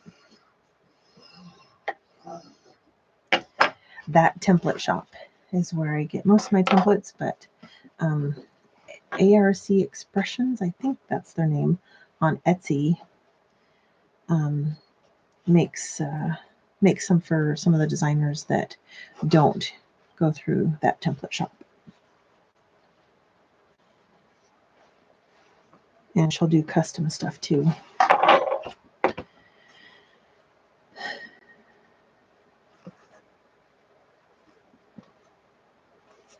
So this side, I use this. I just use this to poke it out. Give myself little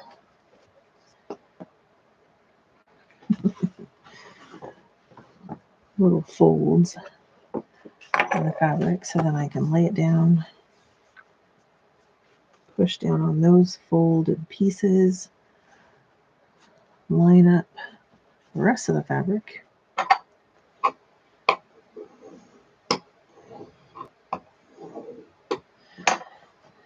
And one more.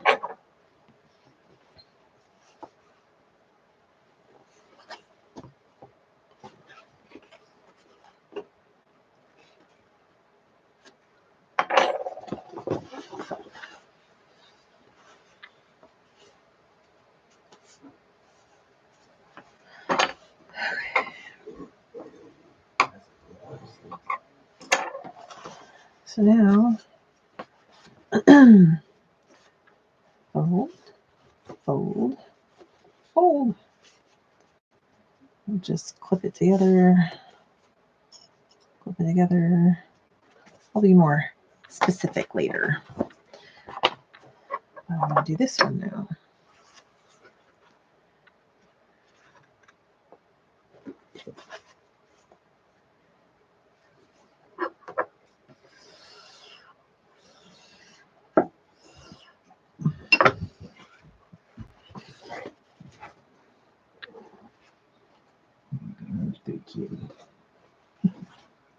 Hey, ouch!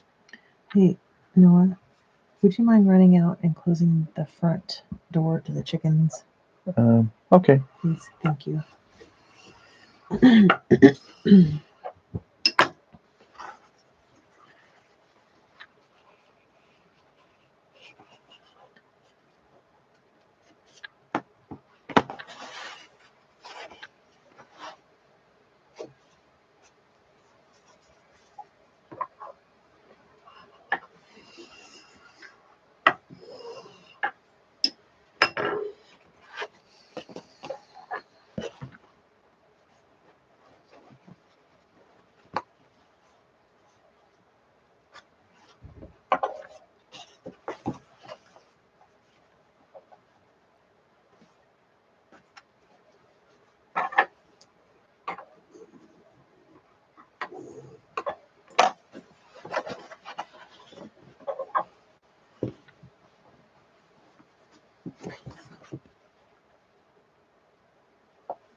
can finally justify buying a flexible phone holder to clip to my headboard.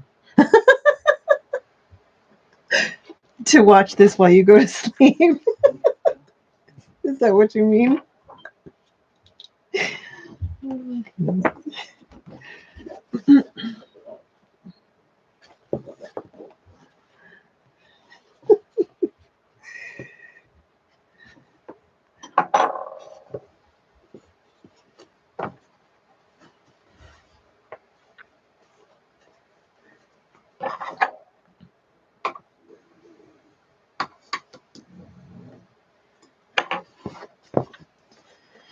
All right, so the second card slot is together.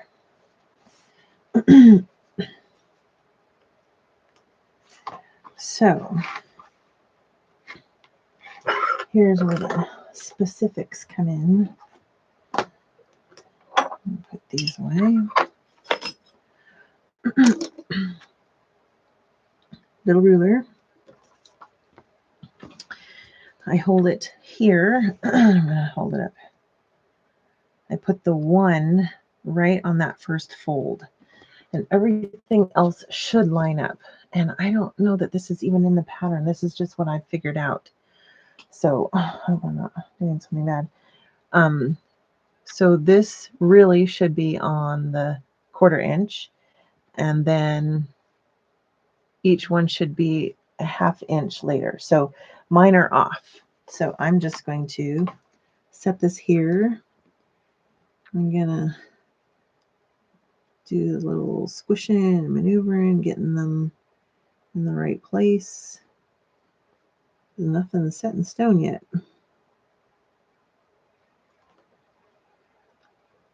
Okay.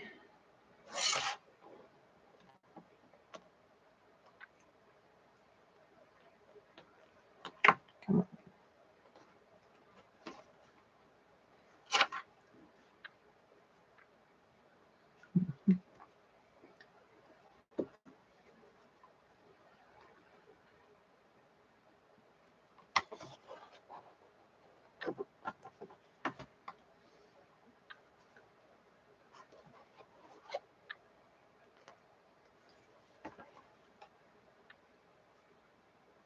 Okay. So you can go iron this. We've only done one side, so I'll do the other side. This is very green. I wonder if I should use green thread. I think I should. Oh, never mind. I forgot a step. I'm definitely going to put some green thread in.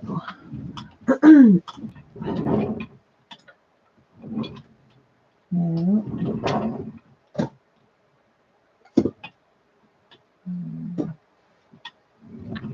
No.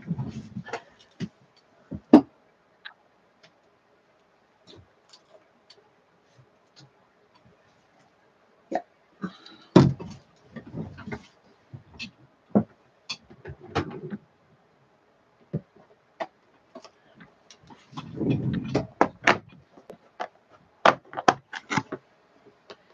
I even have a whole bobbin ready to go on this. Perfect.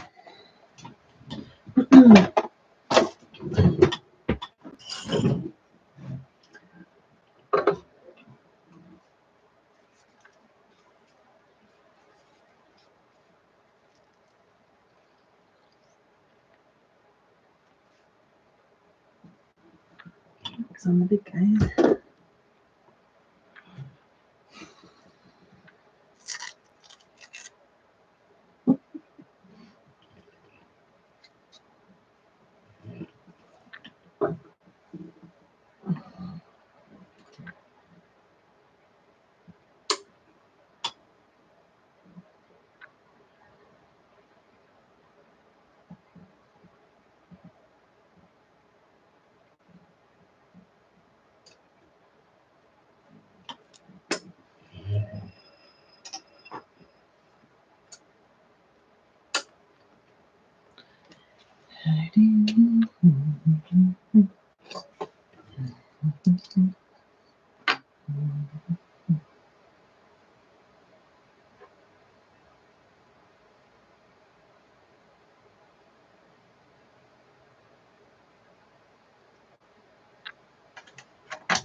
Okay, before we do all this smushing and maneuvering, we actually have to stitch along the top ridge of each one of these.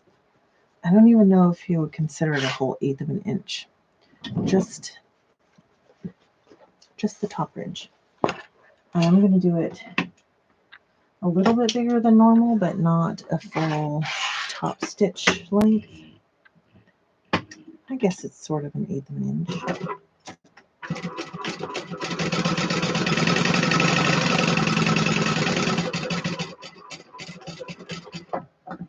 And by having two, I can just chain these things along.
And that's the last one.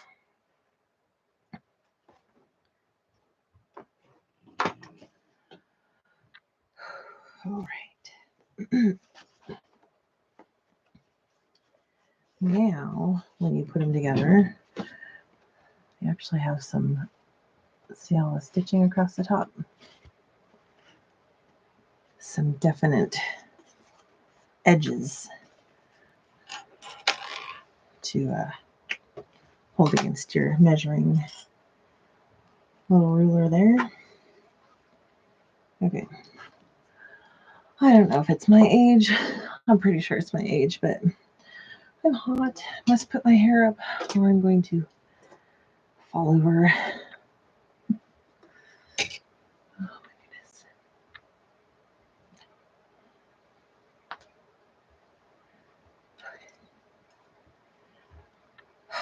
That's better.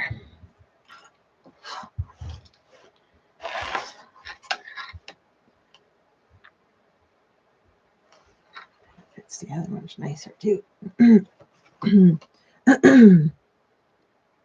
Okay.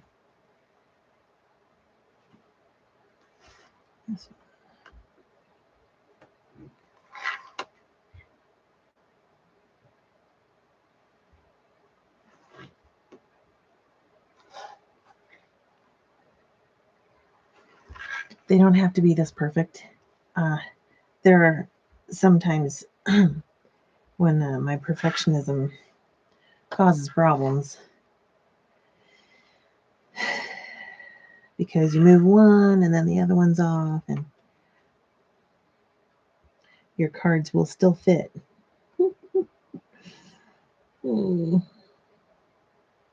Okay, so you can go over to the iron and iron this, or you can just hold it down and baste to the side, which I'm going to do the basting.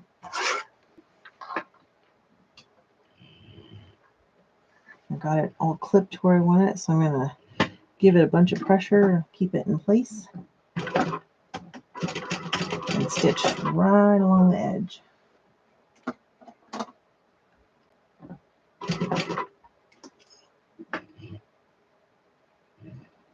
Make sure nothing gets squished or smushed or pushed out of the way. Okay, and I'm only going this far because that's where the back of that last pocket ends.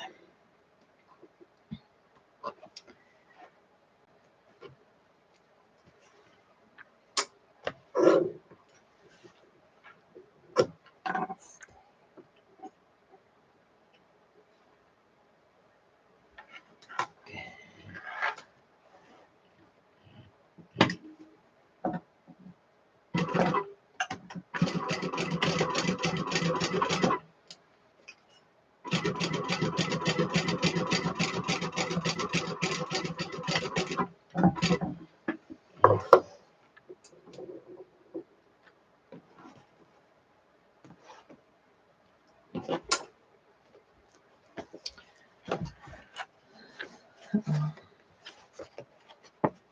you just got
okay.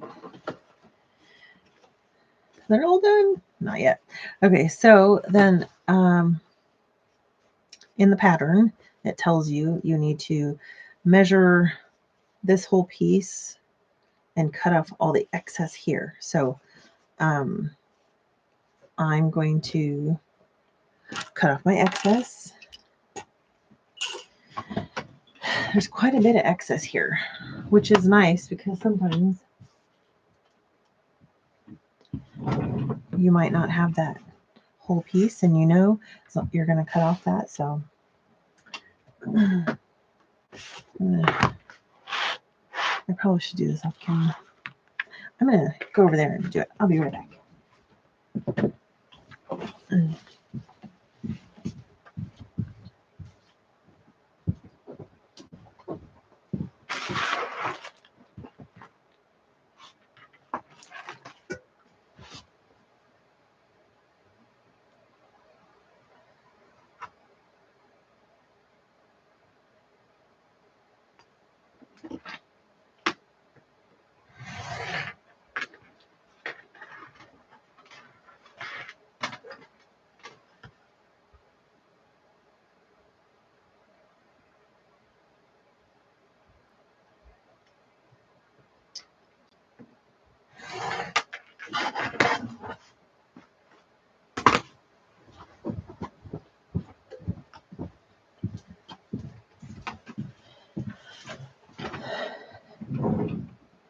Okay, now they're all cut to the correct size.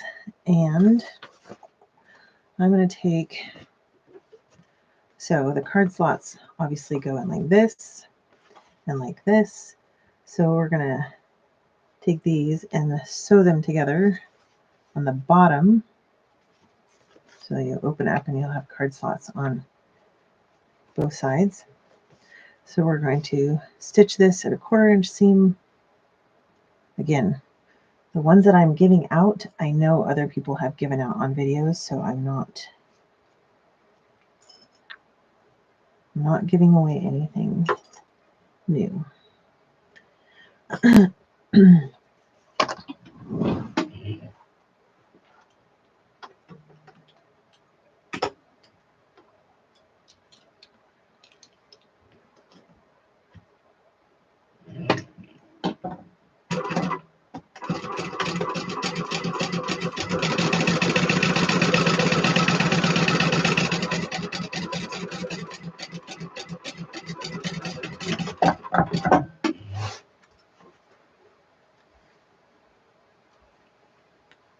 We're going to go to the iron and open up this seam flat. Come on, iron it all the way flat.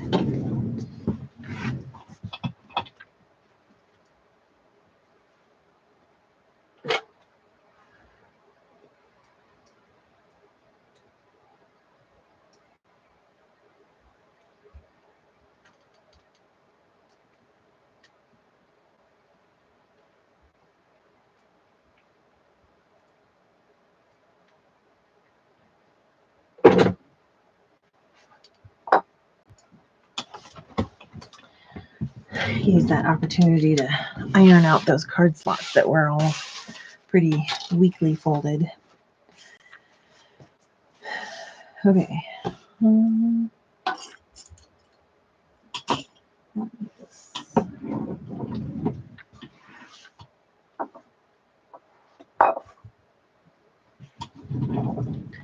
Now we've got one full piece that went in and has some pretty wide card slots. So we're going to mark the center all the way down and stitch to make double the card slots. And with this, I haven't found an easier way because I'm too specific. I just take a ruler and I a couple places mark the center, draw a line with an error erasing marker.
So it seems even after all that, I still marked to the right, just a little bit.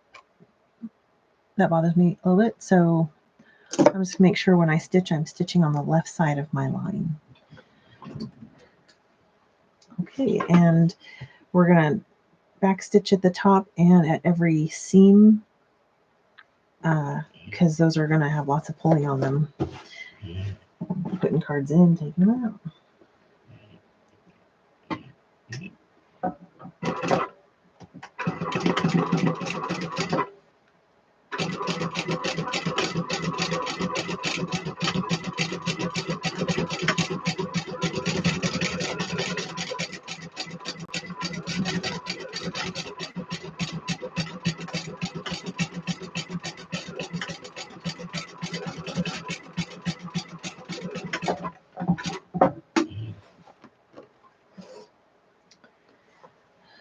Ta-da! Whole bunch of card slots. There are, let's see, 1, 2, 3, 6, 9, 12 card slots. And if you really want, you can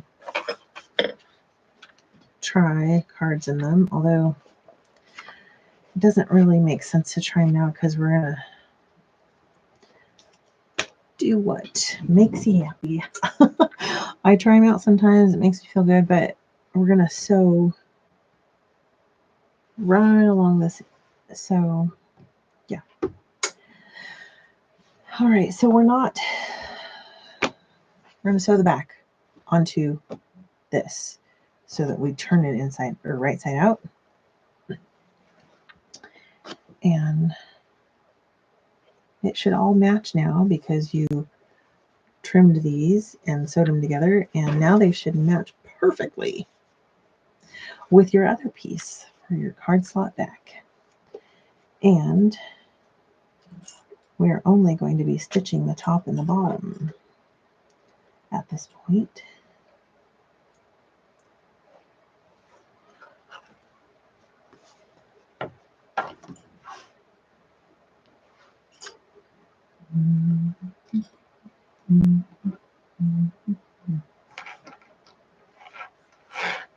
And this is also where I add this little puppy. Stick it in with the other piece.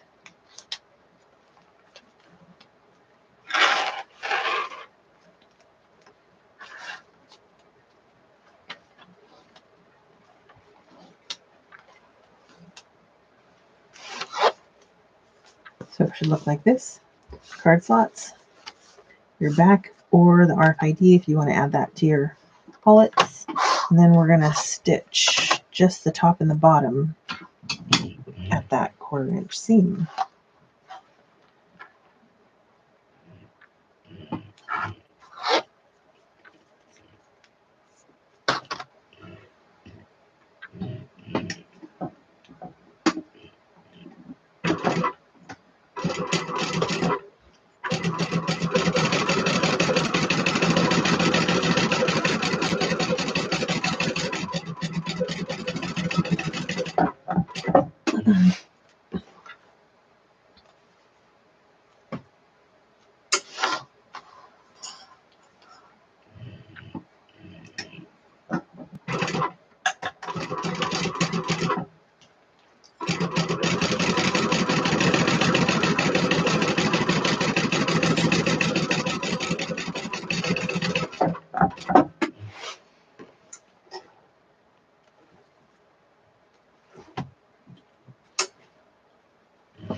Okay, so we don't trim anything.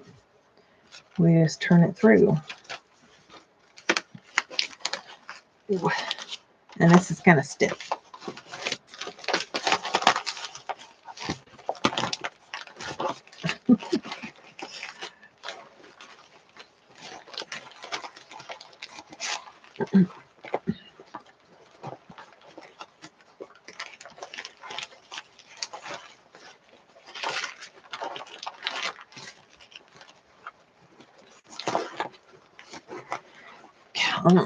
Ooh. Very stiff.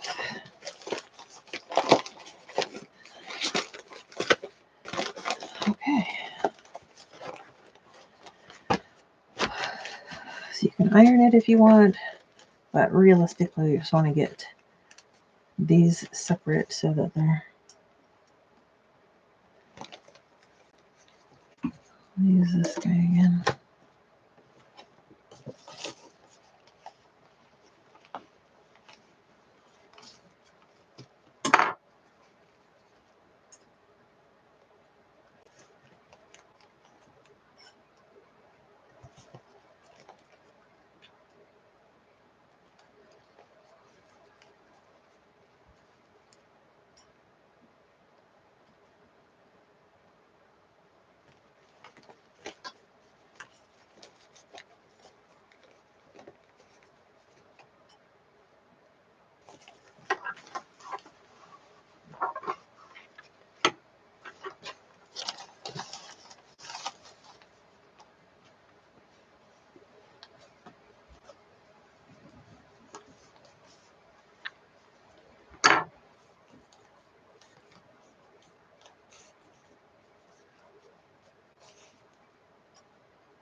Okay, so we're going to do that top stitch again that will match all of these card slot pieces, but since the back is purple, I'm actually going to change my bobbin back to the purple.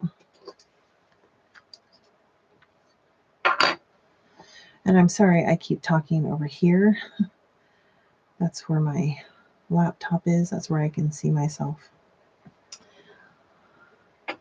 I'll get better at this.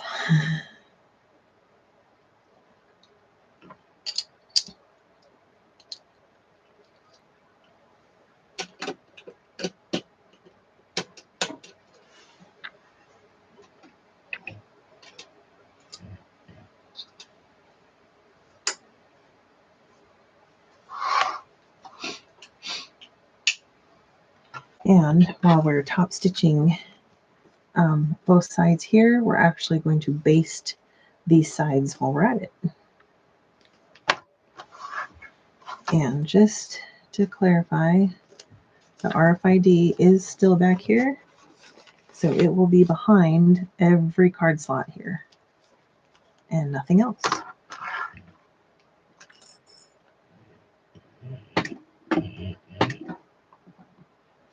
That's not in the pattern, just in case you're looking for that.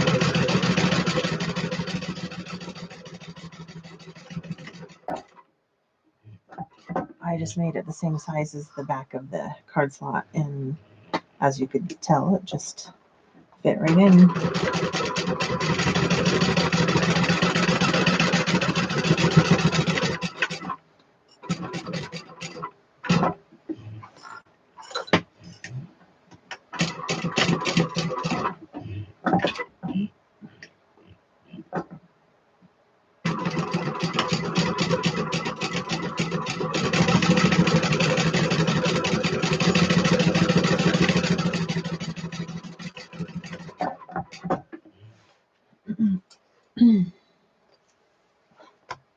Oh,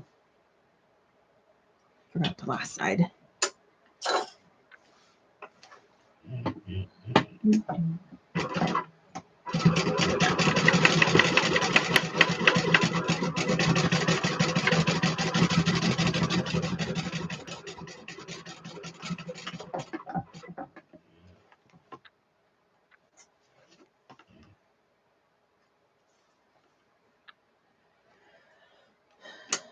All right, so piece number 3, and we're not trimming anything seam wise, but I'm going to trim off all these little fuzzies because they bother me, and at this point they could end up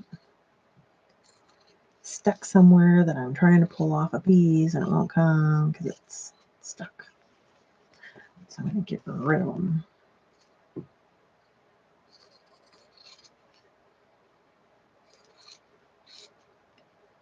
The only other thing I'm trimming here is that RFID fabric. If it sticks out at all, I'm giving it a trim too, just to make everything clean.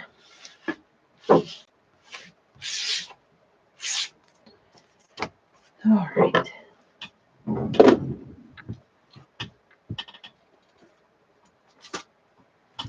This is where the magic happens. So first, we're going to take this outside piece.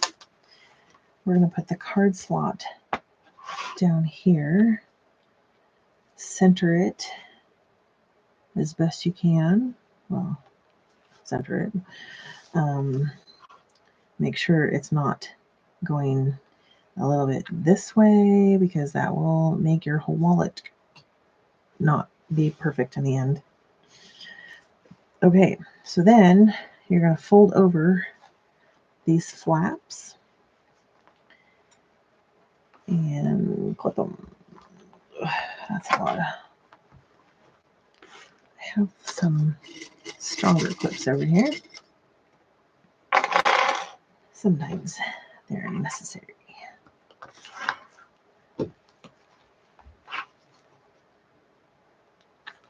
Okay, so first you see the hole down the middle of the back is now covered by the card slots. It's pretty ingenious, but this is not. Somehow by putting that, it pulled it up. Gotta keep her straight. Okay.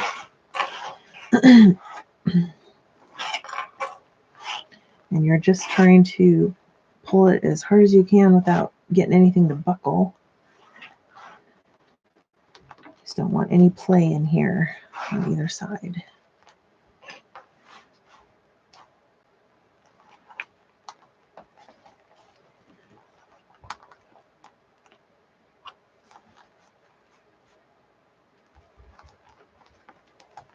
Okay. I'm going to put purple back in my thread.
These puppies are going to need those. So the last thing, I recently acquired these, well, they're flat pliers. A lot of people are getting them for key fob pinchers, but I cleaned them up when I got them, so they're not dirty, and they come with these pads. But what seems weird, but it works. These seams right here and here are super thick because you've got these two plus the actual the seam allowance from turning it. Then you've got the card slot, and you've got the back of the pocket, and now you've got the back of the pocket again, and then you've got there's a lot going on in these seams. And even though I have an industrial machine and it sews very well over that, I sometimes can scratch up this fabric or vinyl fabric, whatever, because there's a lot going on. So I just squeeze it, and it makes it thinner for a little bit, and it works amazing. See, a little bit of squeezing, nothing scientific here. Squeeze that, puppy, and then I go down and squeeze this one too. This one doesn't have as much going on, but why not, right? I've got the pliers out. Just squeeze. Okay. Now I'm going to sew at 1/4 inch all the way down. And I'm going to tighten this up because I struggle with this a little bit. Oh, and this guy wants to stick to my sewing table. So I guys have some paper. I can't think of what kind of paper it is. And I just throw it under the side, most of my wallet. I'll be sewing on this little section here, so the rest of it is what the problem is, not where I'm sewing. And then I'm going to start here.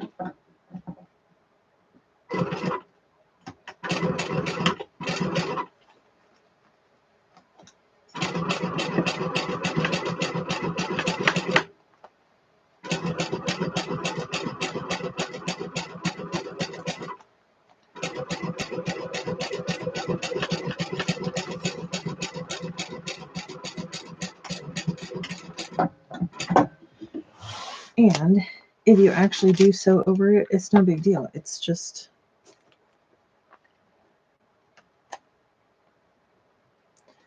some paper that you can replace. And there we go.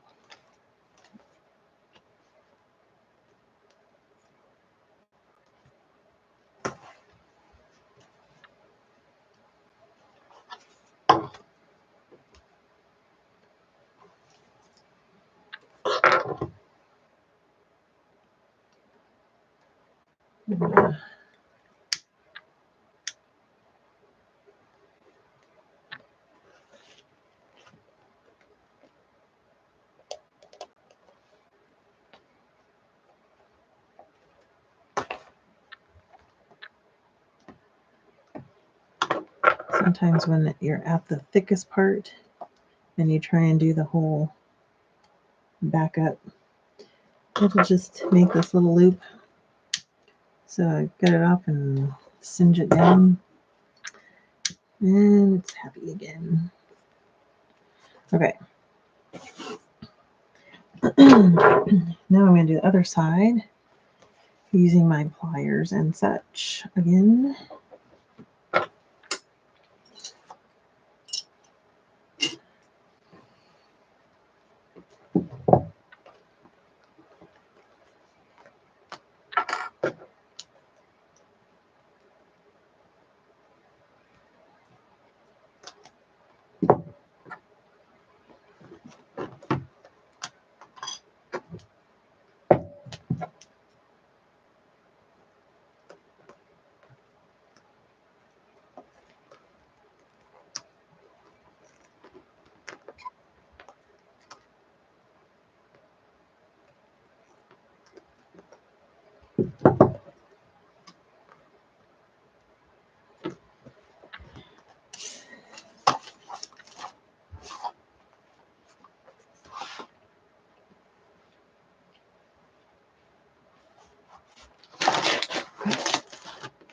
Quarter inch again.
Okay, we're almost there. A little sneak peek. That's close. Close. Okay. And see, now the sides are all sewn in. We didn't finish these sides, but now they're in the, you can see them all perfect. This is where you would try out your cards.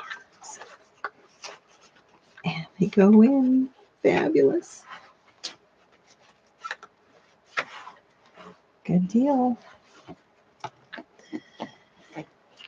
Okay.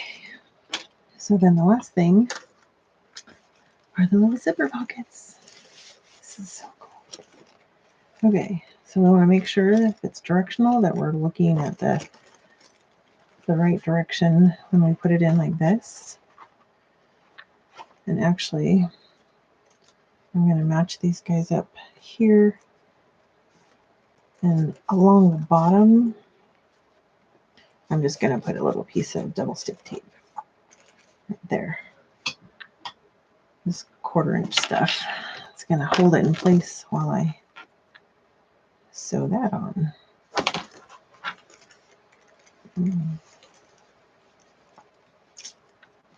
So pretty.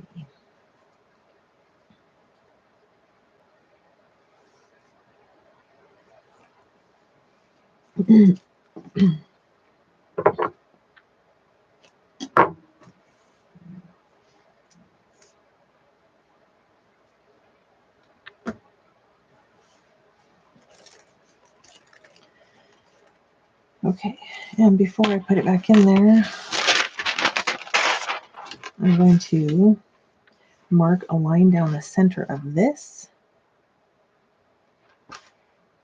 Yep, and I'm going to do that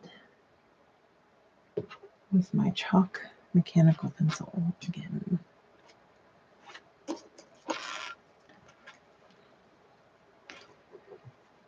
Using the same method I did on the card slots, I'm just going to find halfway and mark it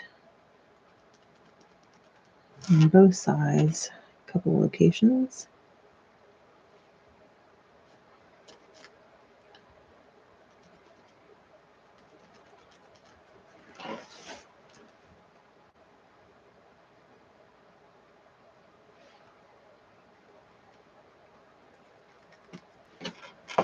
And draw a line.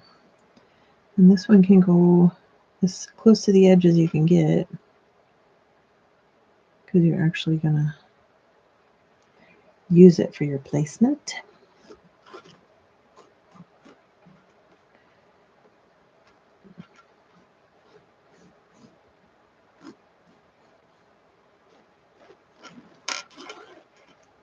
Okay. And then you're going to mark 1/2 inch on either side. So basically you're going to sew a 1 inch wide box down the middle of your zipper pockets. And if you'll recall, our little insides of our zipper pockets that are open will now be closed in by this. So 1/2 inch on both sides.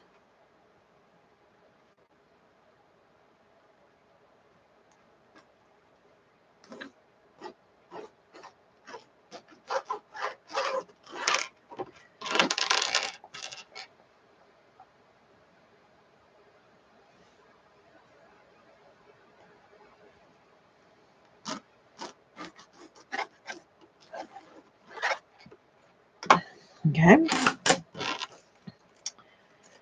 And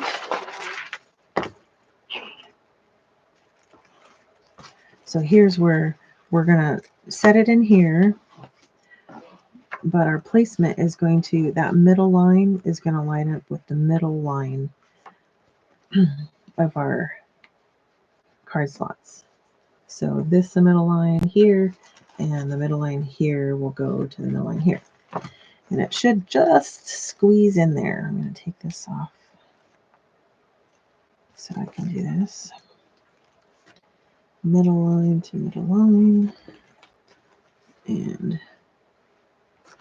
the same over there. And push it down good.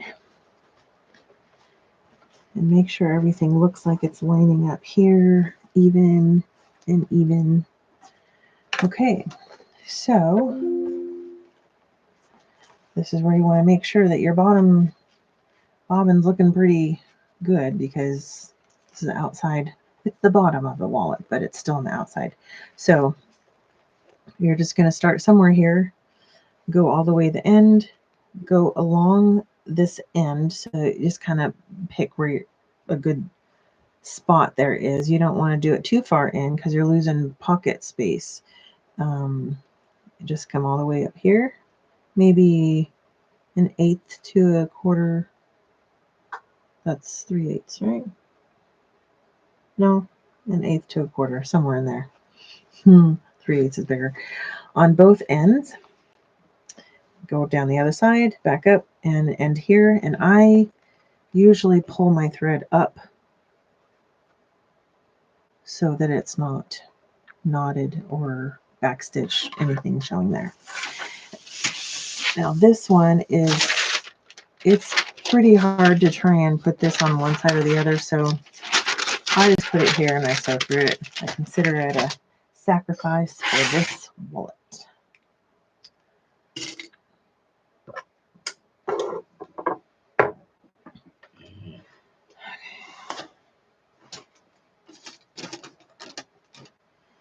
And sometimes going in on the end gives you more space.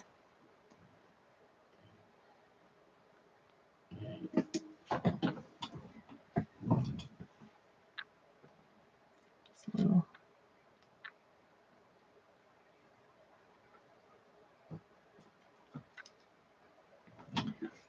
okay, here we go.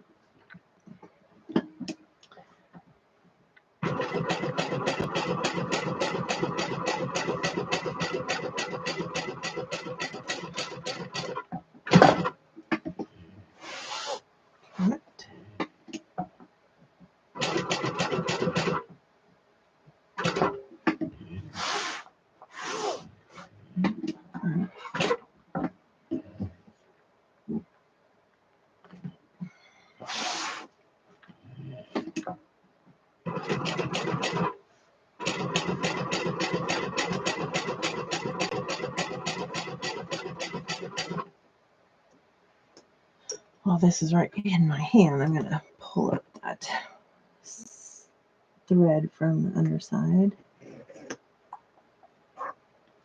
Okay.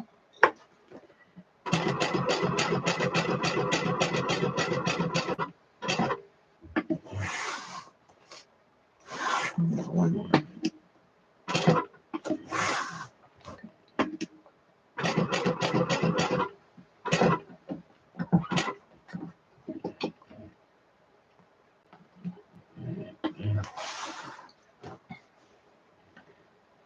And this is another spot where you're going to try and end in the stitch that you pulled up. So you don't have to, but that's what will make it look just perfect on the outside.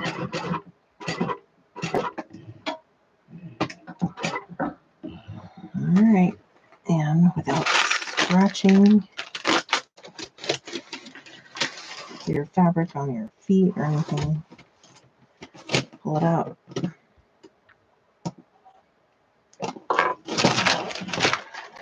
Okay. Looks great, yeah?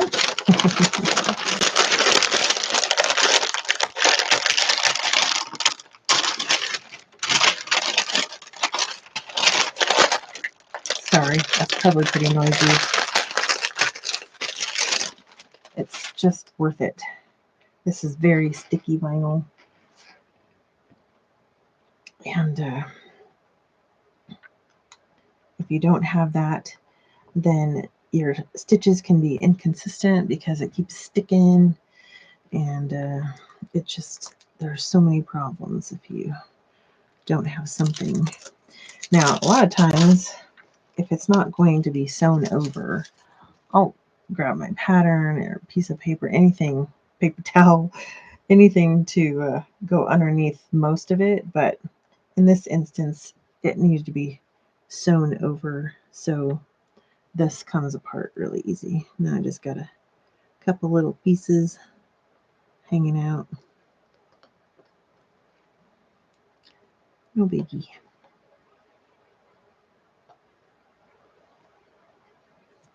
Mm-hmm.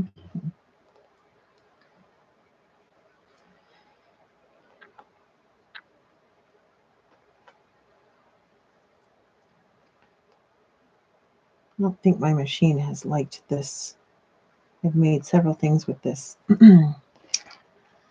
sparkly vinyl, but I tightened the tension this time when I did it, and the bobbin was going to show, and I think it did way better.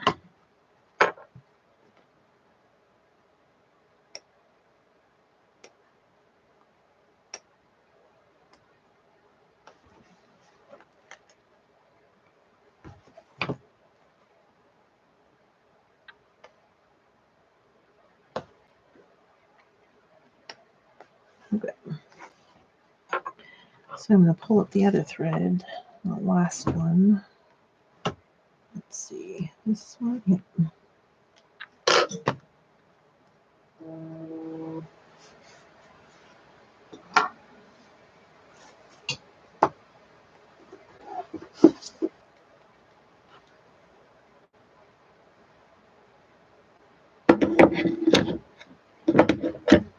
Okay, so this situation is a little different than before because these knots are still going to be part of your wallet. So I try and get 2 really good knots in there. Otherwise, I usually do 3, but I'll do 2 really good ones.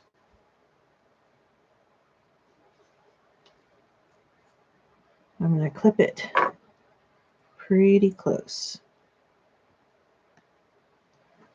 I don't know if you can tell how close can you see that? Where is it even? This little tiny nubbin's right there. Okay, so, but I don't want to leave it like that.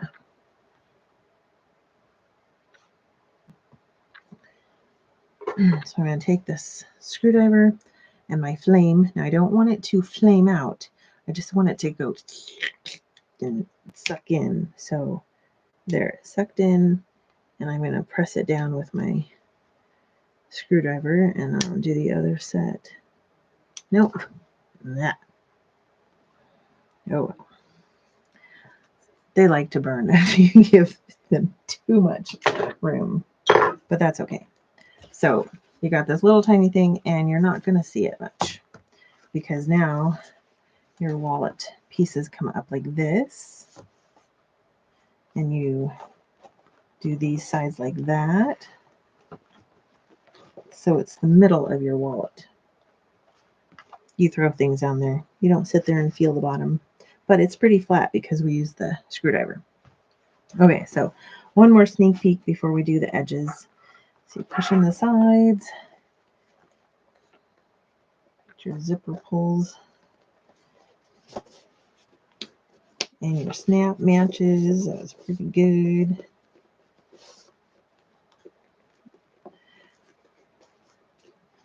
Look at that. Pretty spiffy. All right, so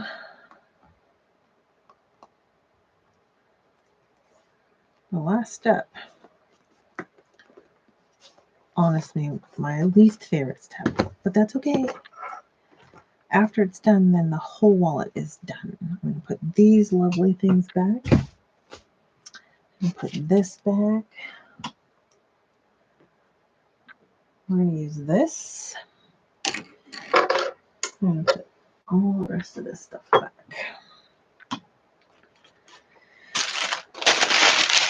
Even my paper that I used. I don't need that. Okay. Need this and this.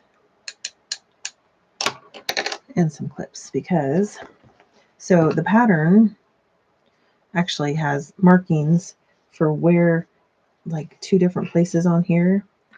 And then you stick these in here and clip them and stick it in there and clip them. And I don't want to get the pattern out to do that. So what I usually do is I just smush them both in there. Use my big old honking clips to pull them or to set them there. And then kind of pull it together to see if they're even. Now, that never happens that they're that even right off the get-go. You see that? That just doesn't usually happen. I don't think you can see it. Let's try a little bit more. Light.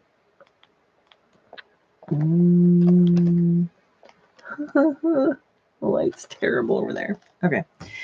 So then we're going to do the other side. Now I'll spend, a bunch of time on this one because I don't know so easy. I'm going to move my zipper pulls out of the way. They tend to just want to get in the way. So I'm going to grab 2 more of these lovely things.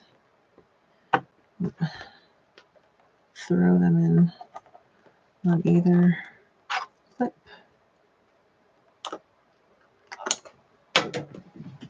And did I mention this vinyl is pretty thick? They pop off easy.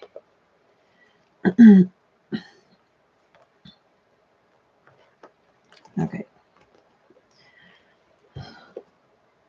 Holy Toledo. They never work that good.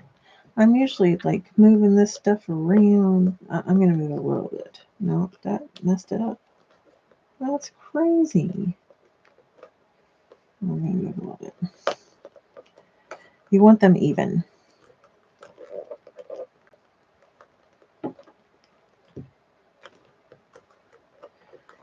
And I just feel like even if you draw those lines on there, you're going to end up doing this because it's not going to be perfect. So why not just start that way? So you can see those. Here, if it's under the light, can you see? That was the easy part. We really haven't gotten to the hard part yet. Okay, so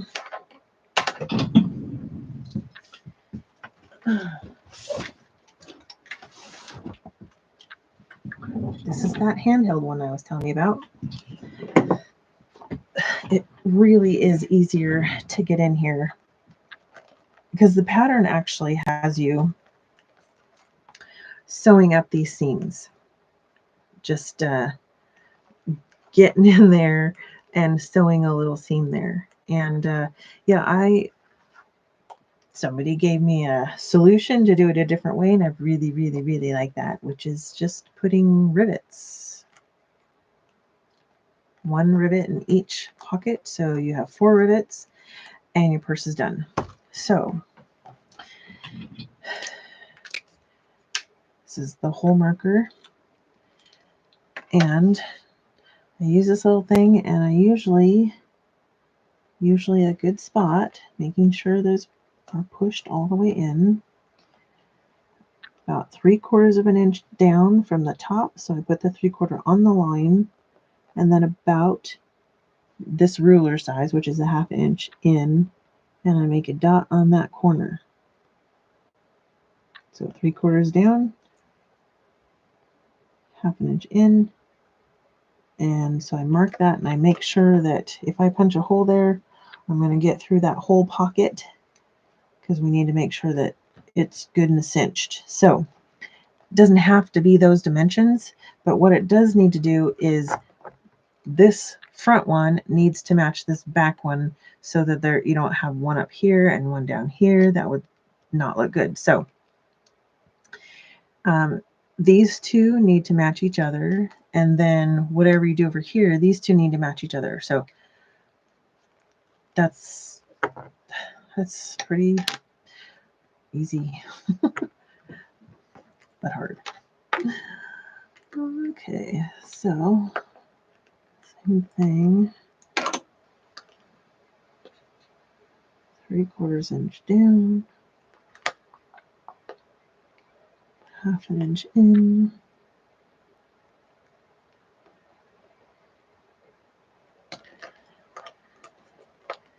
stick that back on, and just kind of eyeball it to make sure that from every angle these look like they're going to be in the same spot, which looks pretty good to me. So I'm going to grab some rivets, so I have them here.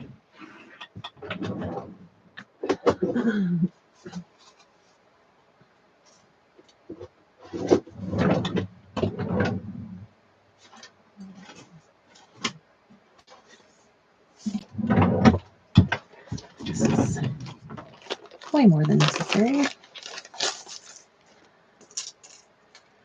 I'm going to need 1, 2, 3, 4. 1, 2, 3,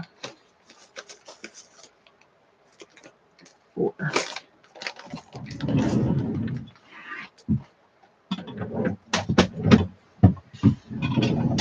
Okay.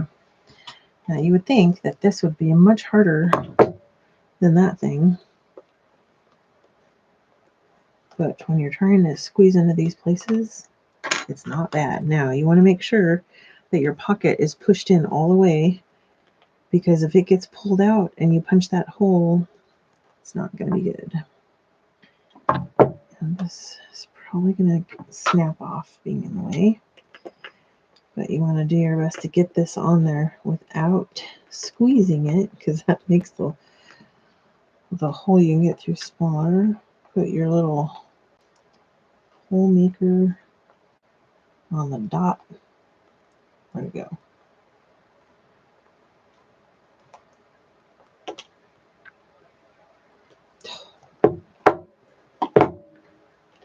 My dot got rubbed off.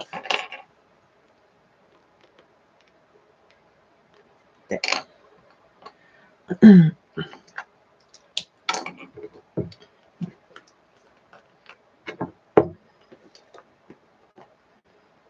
Get her in there, put that on the dot, and squeeze. It's not bad. It's really not bad.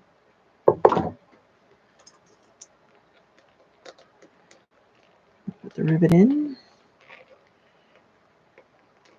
Now, usually that back piece of vinyl needs a little convincing to let go. So I just keep some scissors here to snip it off.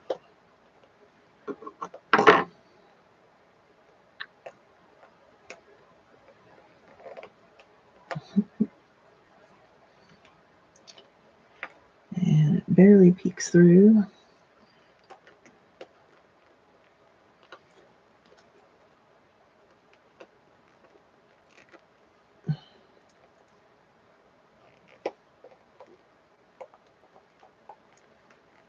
Okay, it's snapped.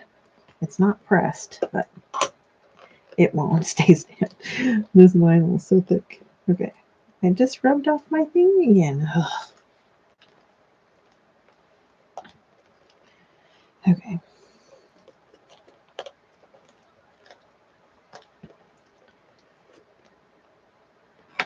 Must mark it again.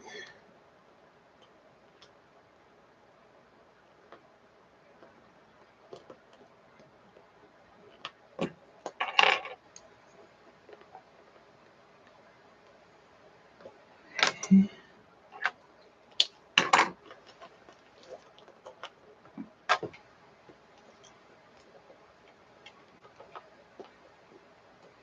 Come on, get in there.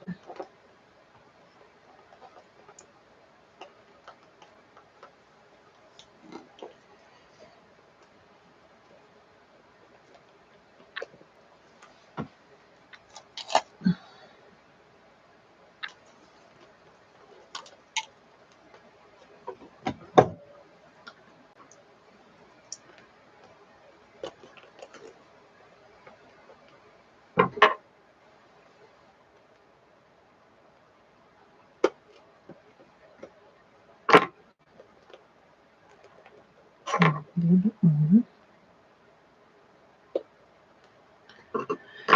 Okay, so being that these want to snap off every time I touch anything over here, I'm gonna go press them before I move on to side 2. I can't get this one on. I really like to stick to the actual post. Okay, that one's on.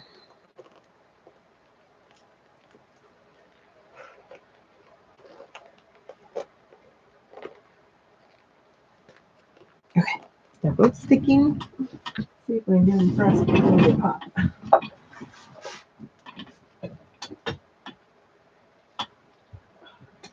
And this takes lots of squishing, and you just have to, there's no way to get in here without bending your wallet pretty darn good.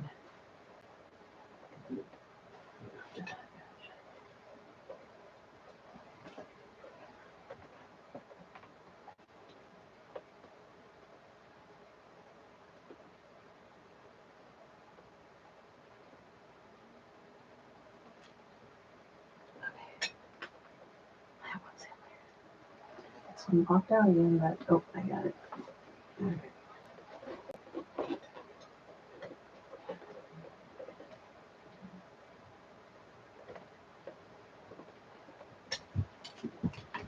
All right. When we're all done, I stick a rubber band around it. Just, yeah, try and get everything back in place. But this side looks very even. Can you see it in the light? Even. It's all good. Okay. Halfway there.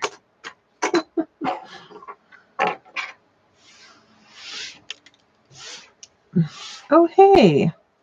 Sorry. You probably said that a long time ago. I just thought I was talking to myself because I didn't think anybody else was there. Everybody went to bed. Sheesh. I'm almost done.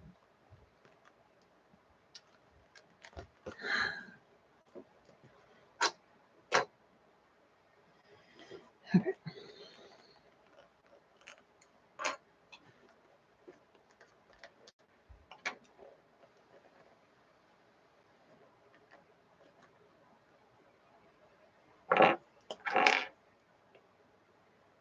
Same thing. 3/4 of an inch down, 1/2 an inch in.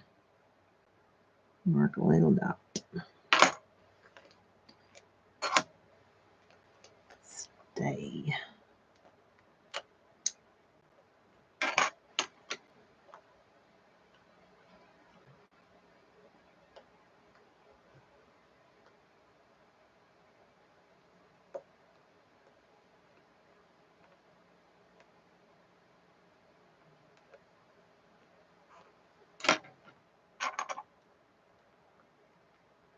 Okay. Now if I can not rub these off, get these last two in.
Oh, hey, Andrew, are you there? I wanted to tell you what I found out about these lovely live streams.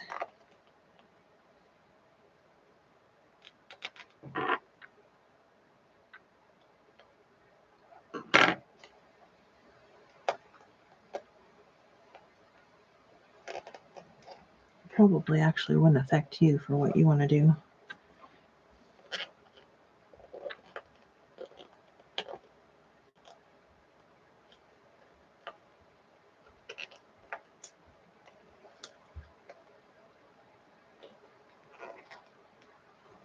Come on. Ooh. Every once in a while you get a rivet that actually is broke and doesn't work right. I don't think that's the problem here. I think there's just too much of that external vinyl that didn't get cut off.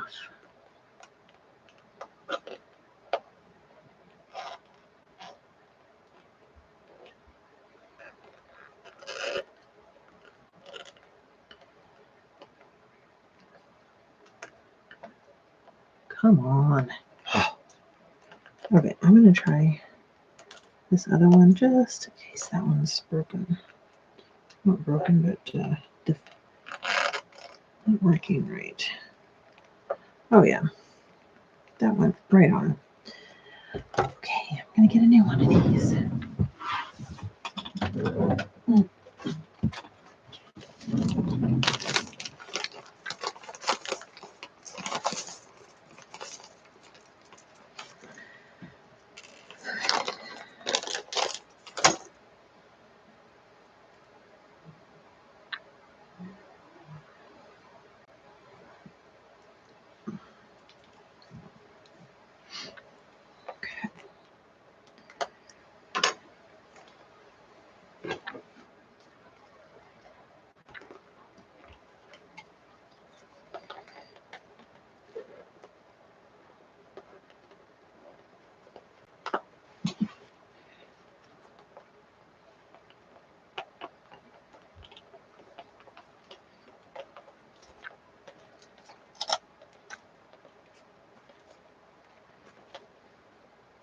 Maybe if I twist it a little bit.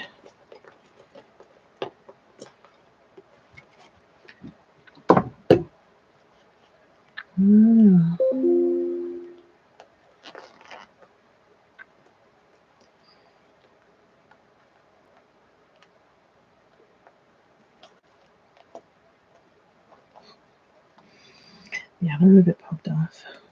Not because it didn't fit though, just because it's thick. Okay.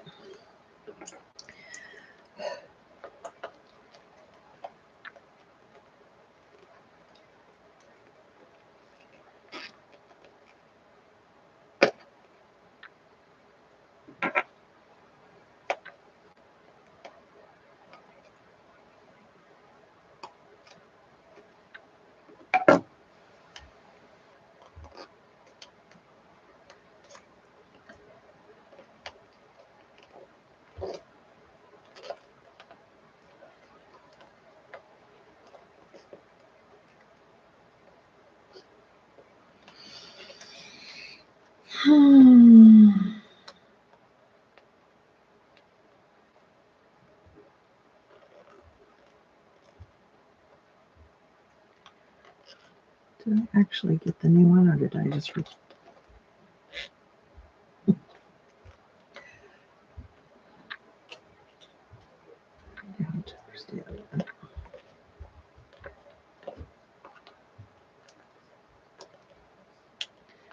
I think I just kept the old one. I compared it to a new one and ended up keeping the old one because that one just went right on again. Okay, now press these.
Okay.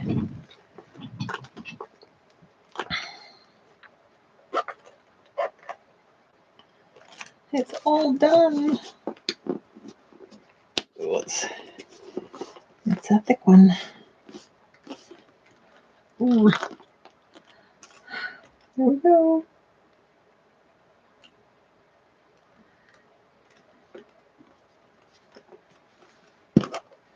Matches.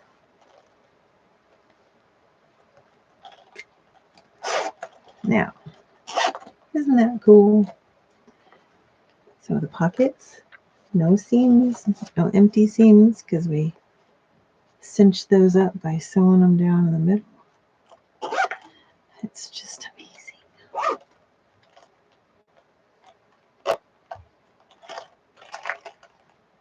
Okay, well, thank you for watching, and maybe this will inspire you to want to make bags too. Well, I don't know, maybe.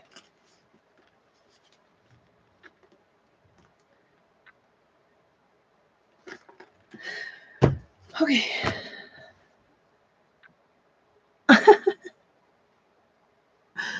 It's okay. Well, I'm finished. You woke up right at the end. Did I start talking? Is that what woke you up?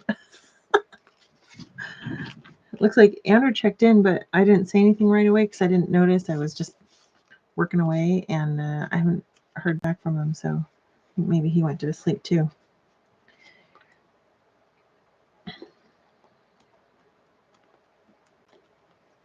But you'll have to back up and watch how it goes together, because it's pretty slick how all three sections go together. But you can do that tomorrow when you're actually in the wake up hours. So you can go back to sleep now.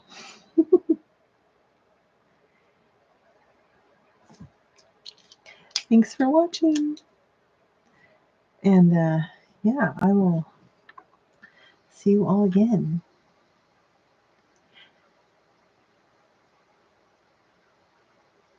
Good night.